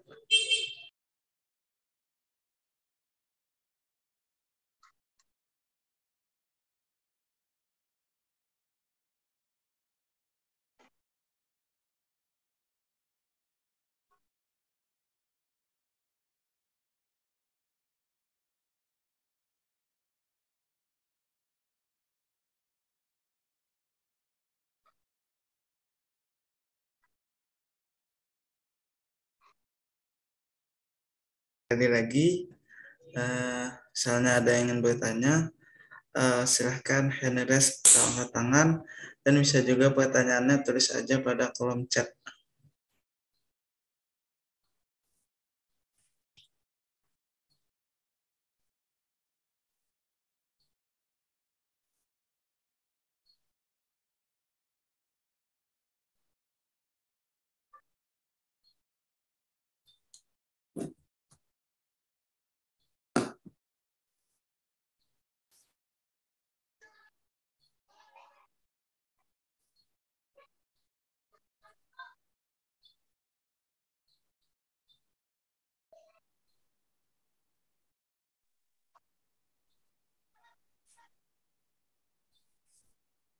Misalnya tidak ada, silahkan Ibu Nur Zakiyah untuk menutup kegiatan hari ini. Silahkan lanjutkan. Oke, dikarenakan tidak ada yang bertanya lagi, demikianlah kegiatan di Kilat Pendidikan Nasional dengan tema strategi pembelajaran dari berbagai masa penerapan kurikulum Merdeka Belajar. Terima kasih kepada kedua narasumber yang sudah memberikan jawabannya yang sangat luar biasa, dan kepada 4 penanya yang bertanya tadi. Kemudian sedikit kesimpulan dari saya. Dari materi yang pertama itu dari Ibu Dr. Aisyah MPD yang dapat saya tangkap, yaitu pembelajaran berbasis proyek ini berfokus kepada pengalaman belajar secara langsung atau life skill, dan mencari makna pada pengalaman belajar yang nantinya akan dikenang oleh siswa untuk pembelajaran yang akan dikenangnya untuk masa depan. Dan materi yang kedua yaitu dari Ibu Salati Asmasanah SPD MPD tentang strategi pembelajaran edukatif berbasis video learning, yaitu strategi pembelajaran yang muncul seiring dengan perkembangan zaman, sebagaimana zaman sekarang adalah zamannya teknologi. Dan tenaga pendidik dituntut untuk bisa menerapkan strategi ini untuk menyamai zamannya. Untuk aplikasi pembuatan video tadi, ada aplikasi Filmora Go, KingMaster, YouCut, Wondershare Filmora, Powtoon, dan lain-lain. Sebelum kegiatan ini kita akhiri, dipersilahkan kepada kedua narasumber untuk menyampaikan closing statement-nya terlebih dahulu. Dipersilahkan kepada Ibu Dr. Aisyah MPD. Terima kasih kepada Ibu Nur Jaika, kepada Bapak Ahmad Muzakir, kepada panitia analog teacher, dan kepada Bapak Ibu sekalian yang memberikan pertanyaan dan hadir di dalam webinar online kita ini. Terima kasih terutama kepada teman kita sekalian semua di sini. Kepada Bapak Irwandi, Bapak Arif, Ibu Nur tadi, dan Bapak Abdullah yang telah memberikan pertanyaan. Untuk kita sebagai pendidik, selalu saya tekankan kepada Bapak Ibu sekalian bahwa guru harus senantiasa belajar untuk dapat memberikan penerapan yang baik kepada siswa. Karena seiring berjalannya waktu, selalu ada yang namanya perubahan. Oleh sebab itu, Bapak Ibu belajar tentang kurikulum merdeka, tentang yang lainnya, dan kami juga para dosen juga mempelajari terkait tentang hal-hal yang baru, yang inovatif dan kreatif dari berbagai sumber, terutama dari artikel-artikel luar, begitu Bapak Ibu. Jadi untuk saya, bagaimana caranya kita untuk mau menjadi pendidik yang kembalilah seperti yang dikatakan Ki Hajar Dewantara, itu adalah yang paling yahut bagi Bapak Ibu pendidik. Memang kita tidak bisa memungkiri bahwa ekonomi menjadi sesuatu yang paling utama, namun saya berharap kembalilah menjadi pendidik atau guru seperti yang dikatakan Ki Hajar Dewantara. Karena saya dibesarkan oleh guru di kampung, bapak saya, kakek saya, kalau dikatakan guru itu sangat dihormati. Jadi kembalilah seperti tersebut, menjadi guru yang selalu digugu dan ditiru, begitu Bapak Ibu. Kalau untuk model-model pembelajaran yang lainnya itu bisa kita pelajari seiring berjalannya waktu apabila ada keinginan dan kemauan dari Bapak Ibu. Untuk itu kita sebagai pendidik yang ingin memberikan edukasi kepada siswa, marilah senantiasa belajar. Mengikuti kegiatan-kegiatan yang ada di analog teacher merupakan sesuatu yang lebih baik dan bagus untuk kita sebagai pendidik. Saling bercengkrama, berbicara antar pulau, seperti saat ini saya bisa bicara dengan Pak Irwandi dari Bengkulu, Bapak Abdullah dari Kolaka. Saya pernah ke Palu, Bapak Abdullah, waktu itu pada saat tsunami. Di sana ikut sebagai relawan. Nah, saya sangat senang. Inilah adalah salah satu kontribusi yang bisa kita berikan sebagai manusia, mentransferkan apa yang kita ketahui. Karena ilmu itu tidak akan menjadi ilmu apabila hanya berhenti di kita. Begitu Bapak Ibu. Saya kembalikan kepada Ibu Nur. Saya izin duluan, mohon pamit ya Bapak Ibu. Saya langsung keluar ya Bapak Ibu. Ya Bu.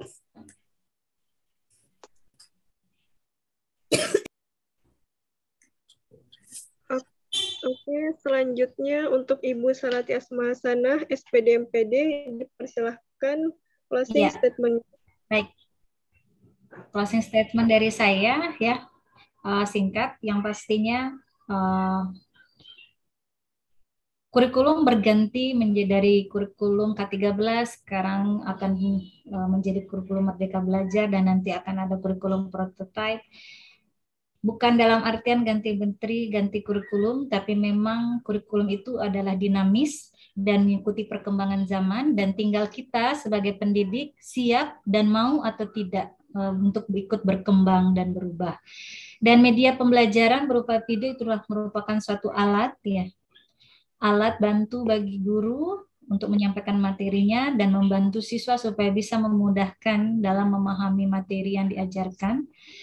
Secanggih apapun media pembelajaran yang digunakan, semuanya yang pasti jangan lupakan untuk mengajarkan tentang adab ya.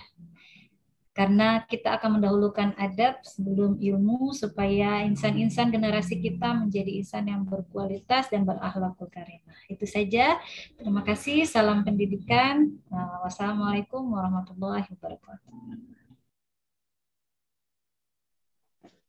Oke, terima kasih kepada pemateri yang sangat luar biasa pada hari ini. Baik, Bapak atau Ibu semuanya, untuk kegiatan hari ini kita cukupkan sampai di sini. Semoga apa yang kita dapat pada kegiatan ini bermanfaat dan dapat mengamalkannya dalam kehidupan sehari-hari, serta diridhoi oleh Allah Subhanahu wa Ta'ala.